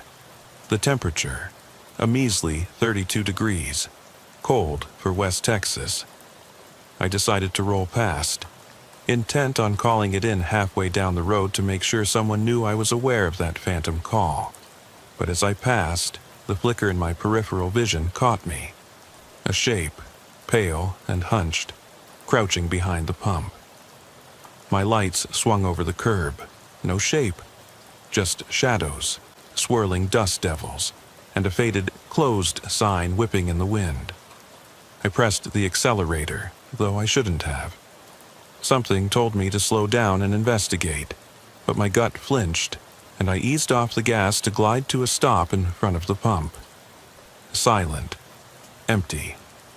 The old wind played a high resonant note through a bent piece of sheet metal that hung from one rusted support post. I killed the engine and listened. My ear pressed to the steering wheel as I reached for the door handle, undetermined whether to step out or not. The wind shifted. My boots clicked on gravel while I walked toward the pump, flashlight in one hand, holstered revolver in the other. The beam cut through inky air, bouncing off cracked concrete and warped metal. As I circled the pump, the beam caught a glint of something. A handprint, dusty and smudged, on the glass panel of the station's tiny storefront window. It was fresh. Hell, the dust was etched as if someone had only just moved a finger. Heart racing, I leaned in, saw the word help scrawled crudely beneath the handprint. The cold air felt thicker. I spun, aiming the light toward the horizon. No headlights, no taillights, just the distant, crooked silhouette of a barn against a few faint stars. I crackled the mic. "Dispatch, this is Deputy Thompson. I have an unidentified situation at Van Horn and Sons Station, 0273. Possible trespasser, need check. Over. Static. Then copy Thompson. Do you require assistance?" Silence followed my reply. "Negative. Dispatch investigating." On dirt, I clicked the mic. The decision weighed on me. I was alone. No backup within 30 minutes. Yet, I had to see who or what had scrawled that message. I felt outrage and responsibility pulse through me, pushing me forward.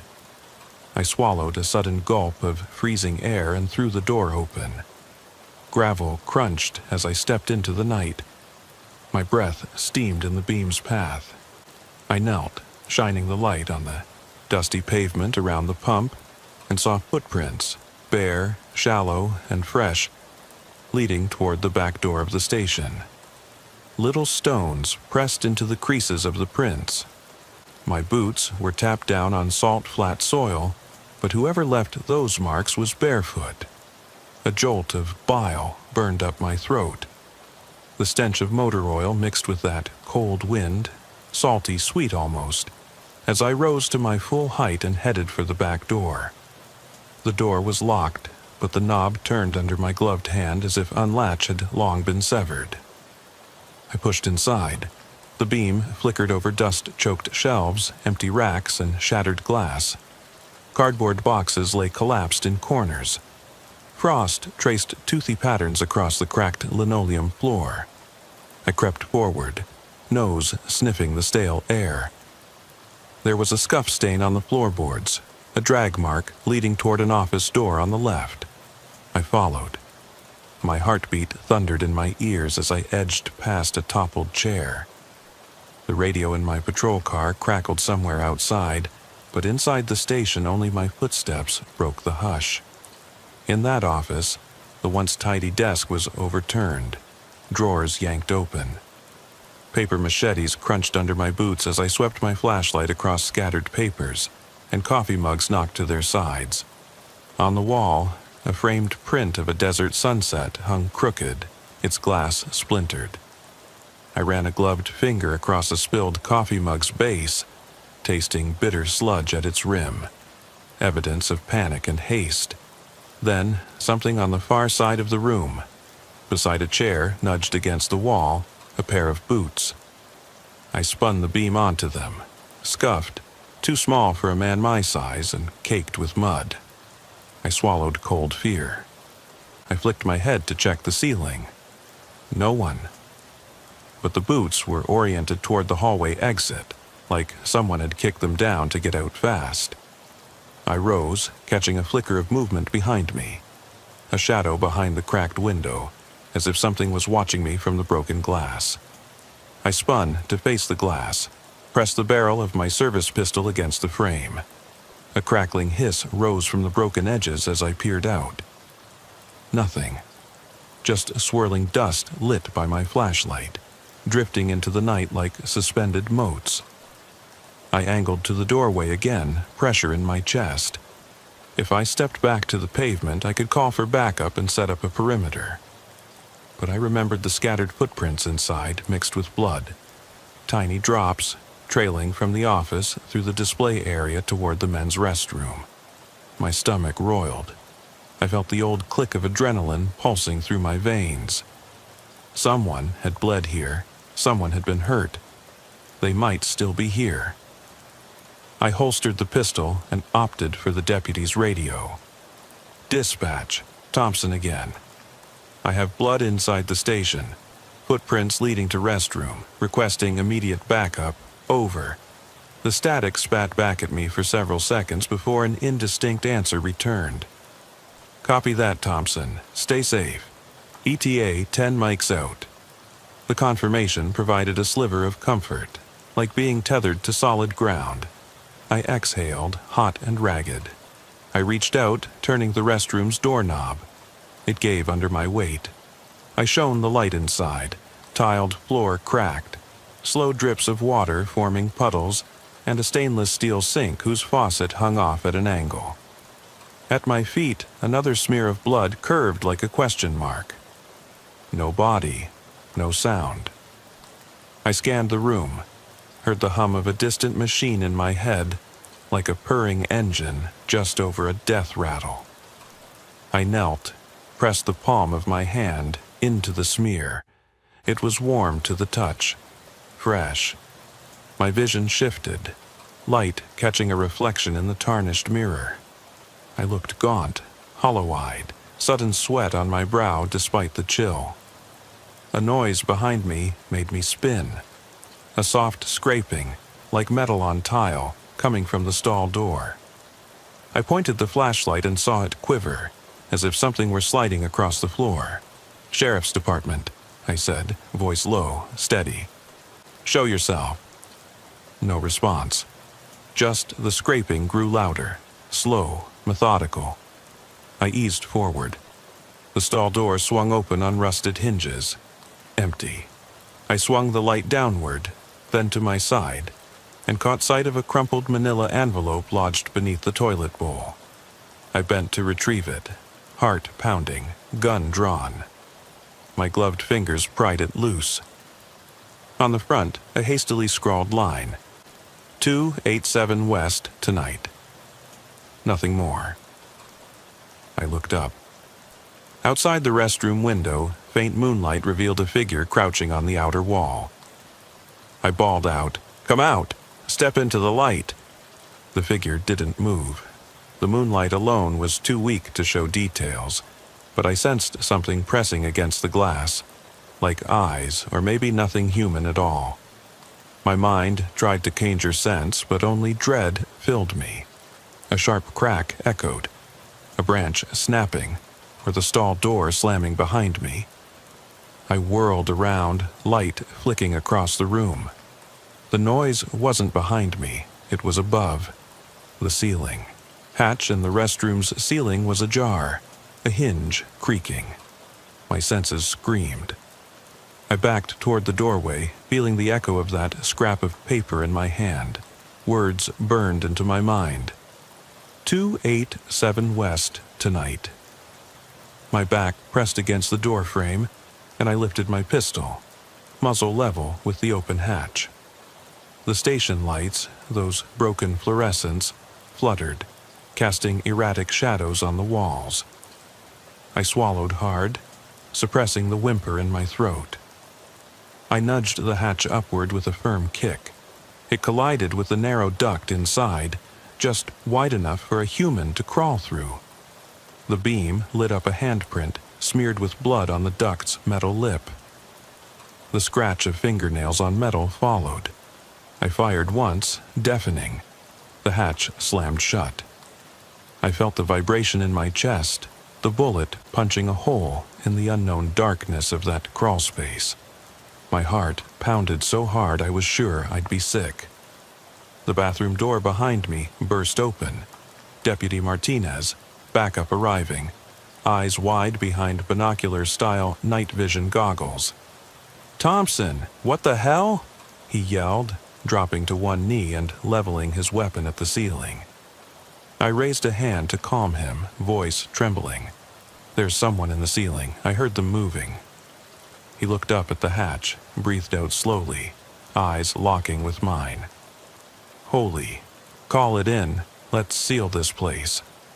I bit my lip, mind racing. The blood, the footprints, the shape in the window, the envelope, the voice on the CB. It all converged in a single surge of dread that pressed my bones into dust. "Dispatch?" Martinez's voice crackled on the radio. "Thompson here. 2 in the station. Need medical EMD and hazmat. Possible bloodborne. Also, K-9 unit for search. Over." As we waited, I stood under that hatch, flashlight fixed above. I felt a pull, as if someone was watching me from within that cramped crawl space. I listened.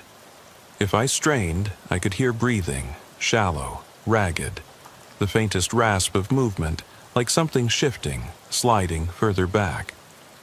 I pressed against the ceiling with my hand, felt the vent tremble. My breath caught, and a voice, far too close, whispered a single word I can never unhear. "Leave." I looked at Martinez, but he didn't look back. He aimed his light at the panel where I'd fired. I saw a thin trickle of dust drifting down. No one was visible. "The K-9s will be here any second," he said softly. But I knew that kennel-trained dogs wouldn't reach that space. No one would. The crouched figure in the window might have fled. But that voice, that warning, "Leave," it wasn't just a whim, it was a promise. And I was not someone who walked away. I was someone who stayed until I understood. And I still don't understand. Time slowed. I watched Martinez's gloved hand reach for his radio mic. The soft pad of boots on concrete told me the K-9 team arrived. We heard the barking outside, the handler's commands in clipped Spanish, the dogs whining as the hatch lodged its only opening. But the dog didn't climb, the air duct was too narrow. The handler glanced to me, eyes asking what I'd found. I simply shook my head. The crawlspace exhaled a chill draft. I felt it on my neck, as if someone exhaled behind me. I turned, gun raised, sweat mingling with icy terror. but only empty hallways greeted me. The sirens announced EMS's distant arrival. We backed out of the station. The flickering lights cast monstrous shapes on the walls. The canine whining turned softer, then stopped. I heard the handler call off the dog. The air around us was still. The only sound, a distant howl of a coyote carrying this secret into the endless night. I didn't sleep that night. In the front seat of Martinez's cruiser, I stared at that envelope, the scrawled words glaring back, 287 West tonight. They were a threshold, a key to something too vast and cold to fathom.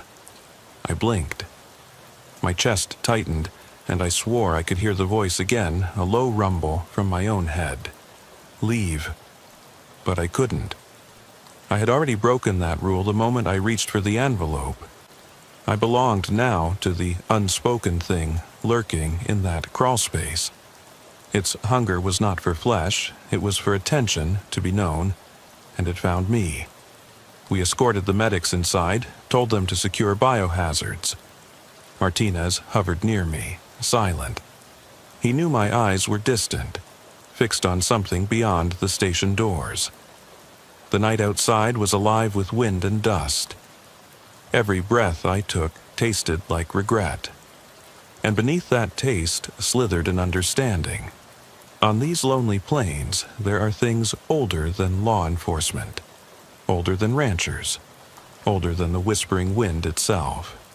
The EMTs worked methodically, scoping for evidence, snapping photos. I lingered by the restroom, tracing my fingers over the blood smears I'd left behind.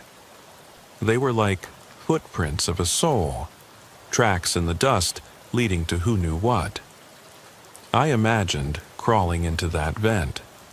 I imagined finding that figure, squinting in the duct's gloom as I extended my hand, but even if I did, it wouldn't be human. Something primordial, hungry for secrets. I felt the weight of it settling in my chest. I swallowed, stepped back, and whispered, only so I could hear myself, I won't leave. Before dawn, the station was taped off. Martinez and I sat in the cruiser, coffee cups steaming between us, watching officials comb through the building. The first pale light of morning creased the horizon. It was cold, but the sun offered false comfort.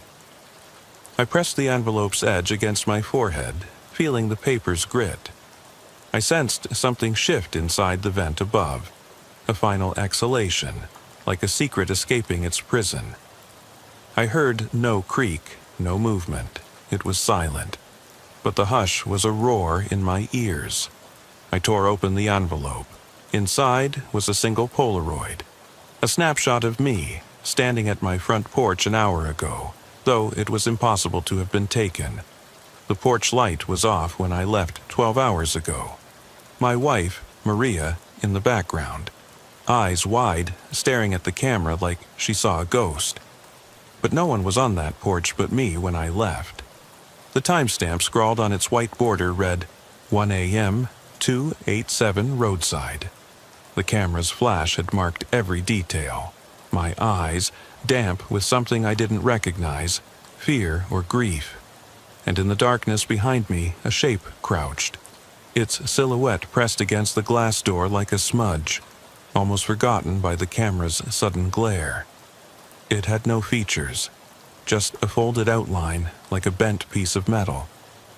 I dropped the photo, heard it flutter on the floorboard, as if caught by a breath. A low wind rasped over the cruiser's roof, as if sighing. I stared down at the envelope's flap. Beneath it, a single phrase in spidery ink. Tonight I'll be free. I swallowed hard, the acrid taste of dawn mingling with my own shame.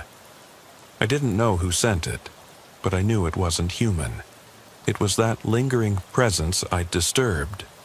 That night, as the sun bled into the sky, I swore no one else would find these words. They belonged to the darkness, where I'd first encountered that silent horror. I rolled up the window, turned the key in the ignition. Martinez watched the station fade behind us, a nameless dread whispering in my ear, because I'd opened a door that night and it wouldn't stay shut.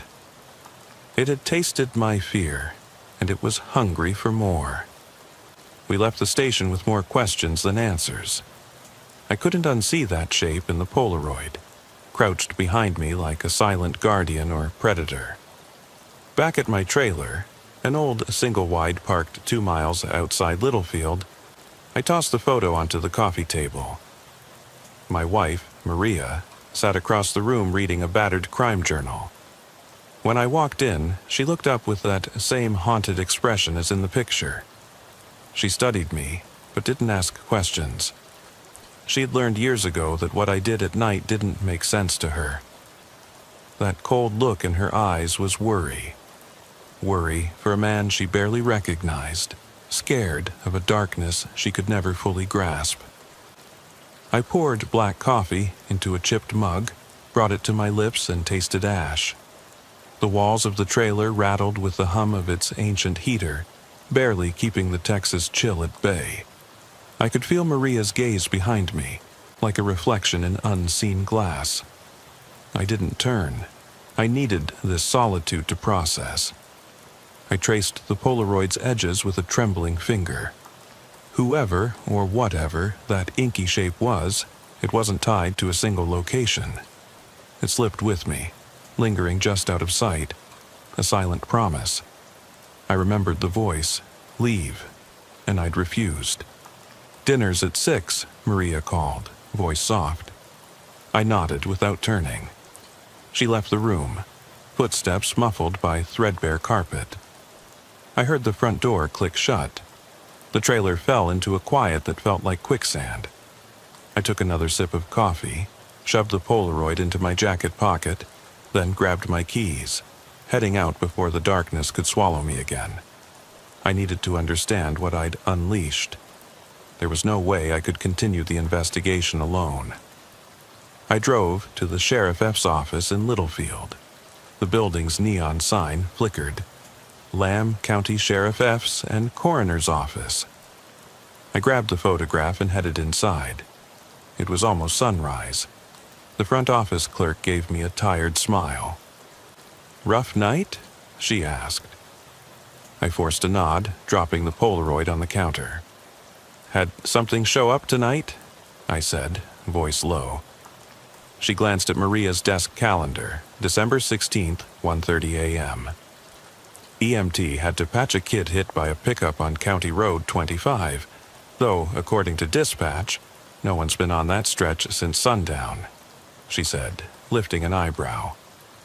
"No call in the logs," I replied, watching her flip the calendar page to January. She sighed, grabbing a pen. "Let me check." I turned, staring at the wall-mounted TV, static flickering across the screen. Then I heard her say, "There's an unlogged call from a Smith on Route 287 at 1 a.m., reporting a missing person, but the entry's crossed out, overwritten by no incident found." My blood turned to ice. "Copy that," I said, but my voice was a croak.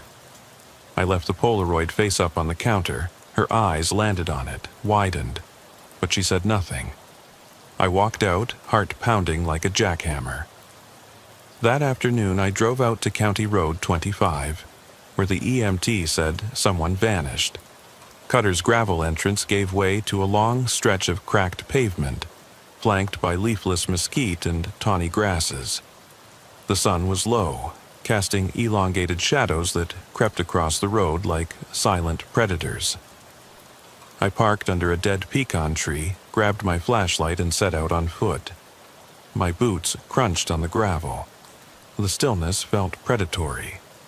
I followed the road 8 miles north, where flickering beacons of an old oil derrick stood like skeletal sentinels under a bruised sky.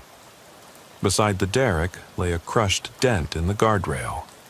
Rust flecks littered the roadside, and the asphalt was scarred with tire marks that abruptly ended 20 feet from the wreckage. It looked as though a pickup had swerved off-road and vanished into thin air. No skid marks leading into fields, no vehicles parked, just a flattened guardrail and broken hazard lights blinking their final, futile warnings. I pressed my light across the ground, saw dried blood mixed with oil stains. I knelt, palm on the stained asphalt. The ground felt cold, as if it had been chilled by something far too large to fit in my understanding. I snapped photos with my phone for the investigation, but I couldn't stop staring at the way the blood traced ragged lines in the cracks. It led to nothing. Just ended. Like someone took a step and vanished. I heard the CB radio come alive in my truck, static colliding with a voice I recognized. "Thompson, this is Will Barger, PD. We found something at the old Van Horn homestead. Could be tied to your case. Over." My heart stuttered. "I'm on my way," I replied, voice taut. I sprinted back, boots slinging gravel, chest burning. I jumped in the cruiser, gunned the engine. The sun dipped below the horizon, and the road ahead glowed with the last embers of daylight. If that ghostly voice was right, leave. Nobody told me how. I'd crossed some threshold and wound up deeper in a nest of shadows. When I arrived at the Van Horn homestead, an acre of tumbleweed-choked yard, decaying timber fence, and a sagging farmhouse clinging to its foundations, creation of dread was complete.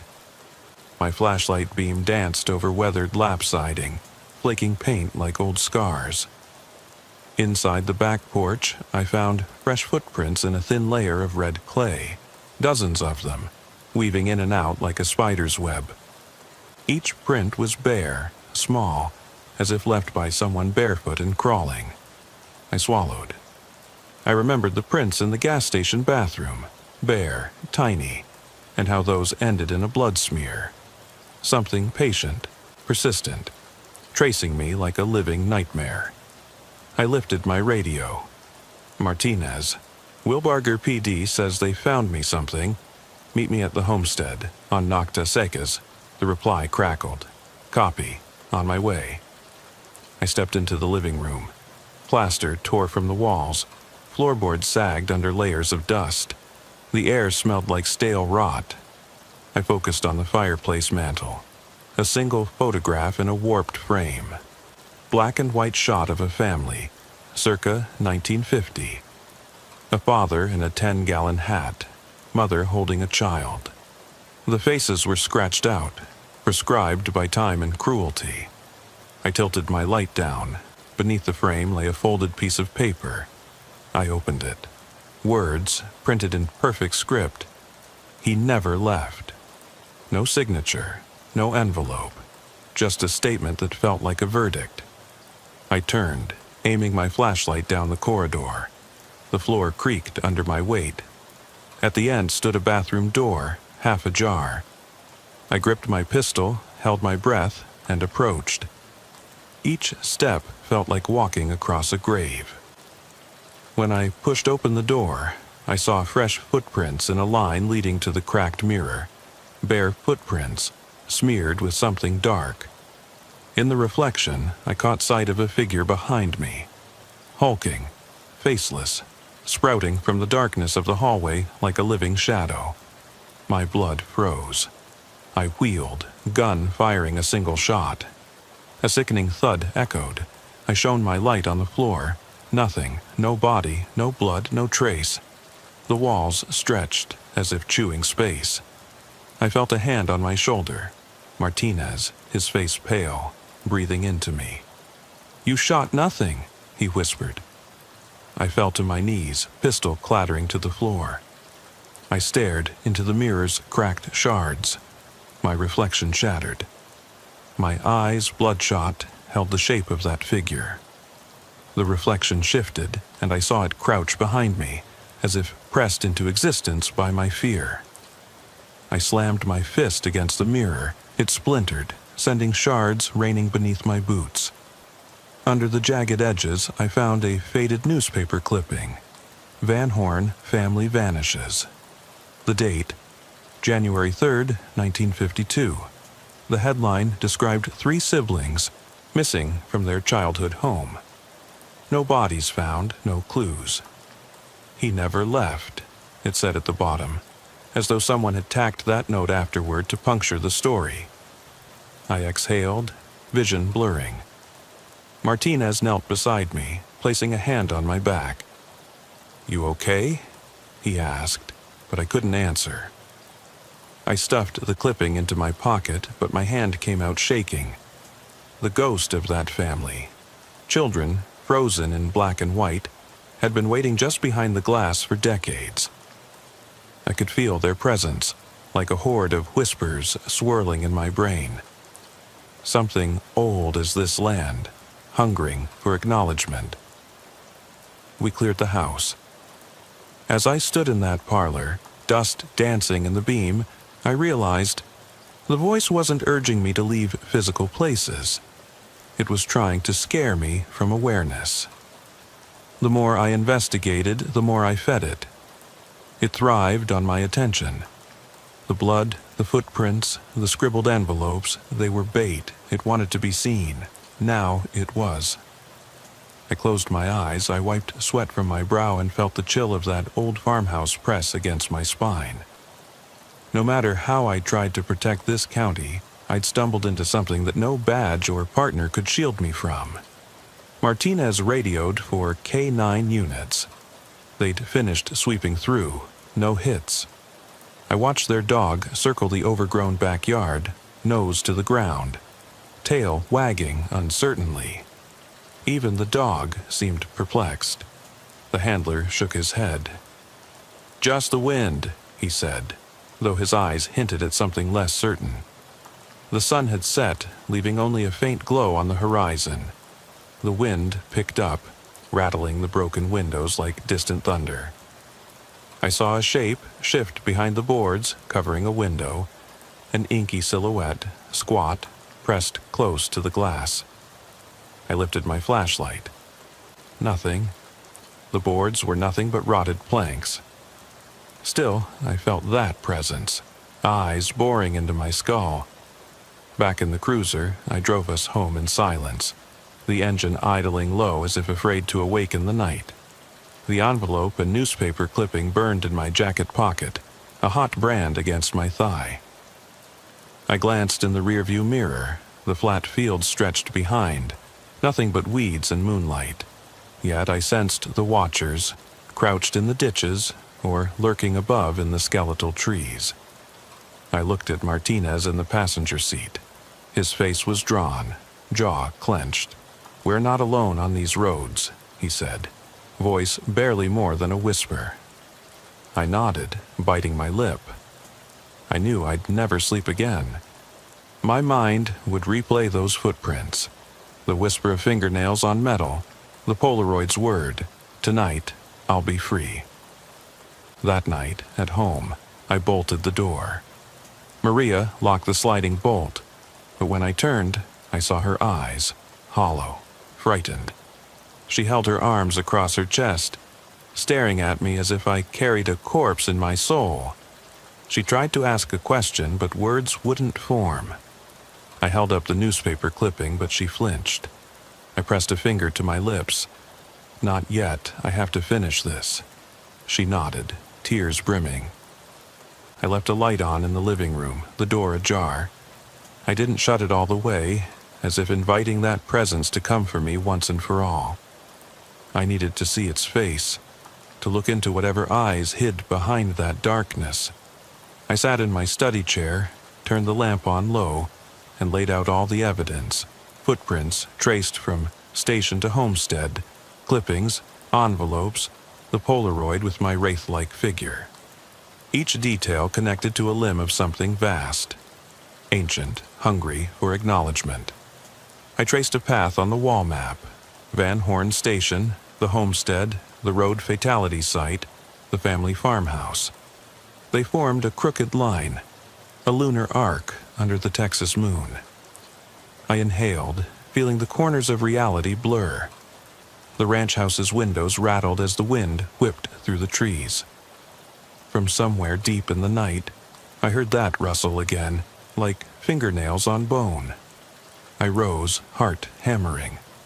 I walked to the door, left open a crack, and peered through the gap into the living room. Shadows danced on the walls. I saw the sofa, Maria's quilted blanket, her shoes left haphazard by the door. Then, at the edge of the light, I saw it. The photograph propped against the wall, face down. I inched forward. My breath caught. The figure was pressed against my mind again. Step by step, I approached the photo. On its back, written in the same spidery ink, "Tonight you will join us." My hands trembled so violently I dropped to my knees. The dial tone of my heartbeat filled every corner of my skull. I jammed my hand in my jacket pocket, grasped the Polaroid and flipped it over. The shape's eyes glowed. Not pitch black, but a cold, unyielding white, like the surface of bone. The creature crouched behind me, nearly merging with the darkness, yet watching, waiting. Its form wavered in the dim glow, as if caught between this world and the next. I felt heat rise in my chest. Rage, fear, desperation. I reached out with my free hand, fingertips, grazing the photo's surface. The moment my skin touched the paper, a pulse of energy jolted through me, a shockwave of misery and longing. I heard a whisper, faint but unmistakable, echoing in my head. Home. I froze. The walls of the trailer seemed to lean in, crowding me. The lamp's light flickered, then went out, swallowing the room in black. My vision throbbed with spotlights of white, like after-images of a flashbulb. I fumbled for my phone, but it was gone from my pocket. I patted my torso, no jacket pocket, no shirt pocket. The Polaroid and envelope vanished. Panic roared in my ears. I crawled forward, feeling the carpet threads scrape at my knees. My fingers found something cold behind me. I turned, pressed my palm against the object, and felt the smooth chill of glass. The living room window. My breath streamed in ragged puffs as I looked up. There it was, pressed against the outside glass, face inches from mine, an inky, featureless visage, eyes blazing bone white. Its head tilted, as if studying me, curiosity etched in that absent expression. My lungs burned, tears stung my eyes. I whispered one word. "Why?" Silence. Then the window rattled, as if acknowledging. The shape raised a thin, spindly hand and traced a line across the glass, smearing frost into a grotesque pattern that resembled my own face. It bent forward, pressing its face to the pane so close I felt its cold breath frost my cheek, even before I felt the chill seep through the glass. I could not move. My body was frozen, heart hammered against ribs. The presence pressed a finger to its lips in a slow shush. Then it whispered into the glass in a voice that was every voice I'd ever heard in the dark. Soon.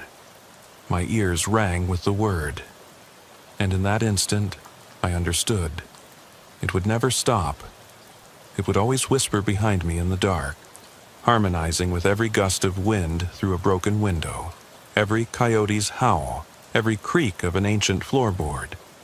It was my shadow, my failure, my own flesh and bone, twisted into a thing older than me, older than Texas itself. I stumbled backward, tripping over the coffee table and fell to the floor. The glass face elongated, rippled like ink diffusing in water. Then it vanished. No air, no shape, nothing but a faint imprint on the frost. The window's pane shattered inward with a dull, echoing crack, showering me with jagged fragments. Instinct took over. I rolled away, rising to all fours. Blood spurted from my elbow where a shard cut deep, but I barely felt it. Adrenaline pounded while the wind gusted through the broken frame, whipping curtains like hungry arms.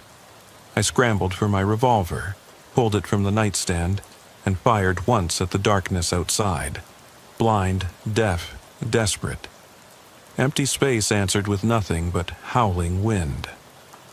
I slumped against the wall, body trembling.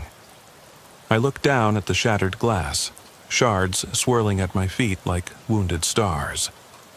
My breath came ragged. I thought I heard a faint, distant cackle, almost like a child laughing. It faded, replaced by the lonely echo of my own heartbeat. I poured my hands over my face, bracing against the floor. The living room lamp flickered back to life, casting long shadows.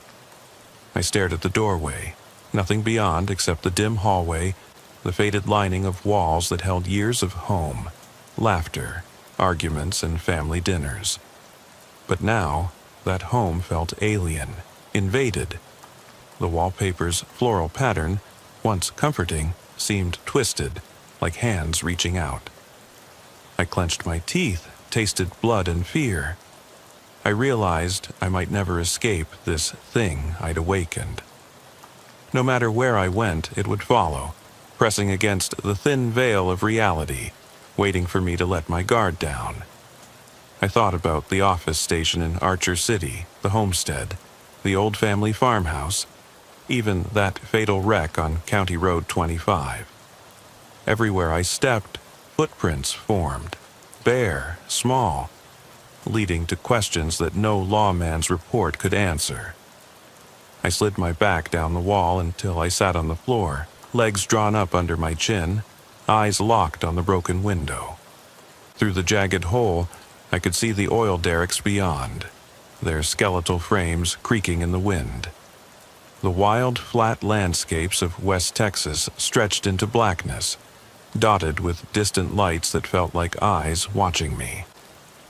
I covered my face with one hand, slid the other over my head as if to hold myself together. Then I heard it. A soft, rhythmic tapping, like fingernails scratching on wood. It came from the hallway behind me. My spine stiffened. I dared to peek through the crack in the doorway. Nothing. The hallway was empty, lit by a single flickering bulb, but the tapping continued, steady, deliberate, tap, tap, tap, like someone rapping on the wall or on an invisible barrier. My eyes darted to the bedroom at the end of the hall. I forced myself upright, half crawl, half limp toward the sound. My revolver was limp in my hand, barrel wobbling. I swallowed a dry gasp. I reached the bedroom door, which hung slightly ajar. I pushed it open. The room was empty, made cold by the shattered window on the opposite wall. The curtains whipped in the wind. The tapping now seemed to come from the closet. My hand shook as I yanked the door open. Inside, nothing but clothes hanging on wire hangers, shoes lined up on dusty carpet. I leaned forward, hearing my own pulse pounding inside my skull. The tapping ceased. The silence that followed was heavier than any noise. Then, from the darkness of the closet's far corner, a hush so deep it felt like liquid pressed into my ears. "Join us." The breath in my lungs froze. My vision skewed, the lamp's glow warping around me. I stumbled back out of the closet, nearly toppling. The word, so gentle, so final, echoed in my head, resonating in a place where hope once lived. Join us. I knew it was a promise. I could stay, keep fighting this presence that leaned on every shattered threshold, or I could let go. The fragrance of stale fear and dust overwhelmed me. I sank onto the bed, sheetless, cold mattress creaking under my weight. I stared at the ceiling, where a flicker of movement danced just at the edge of my vision. A shadow that shouldn't be there, pulsing like a living bruise on the plaster. In that bed, I felt the weight of every frozen star above those Texas plains. Every howling coyote, every lonely rancher's prayer to a god absent from these roads. I felt the blood on my elbow seep into the carpet, red against tan fibers. I felt the breath in my lungs burn with every heartbeat. I realized I might be losing my mind, or had already lost it the moment I refused to leave that gas station, the homestead, the family farm. I didn't know. I shut my eyes, pressing my forehead into my palms. The tapping resumed, soft, insistent, coming from every direction at once. My ears buzzed with one last whisper, almost a breath against my eardrum. "We are here." The words traveled a lifetime in an instant, folding around me like steel bands. I want you to hear this, whoever you are, before it's too late. If you ever find these words, my confession, understand that the emptiness of these Texas nights is deeper than silence. Something breathes in those voids. It watches us. It waits for us to show our fear. It never forgets. And when it's ready, it will step across the threshold of your own home, press its face against your glass and say, "Join us." Then you will know that the darkness you thought belonged to the endless plains was always inside you.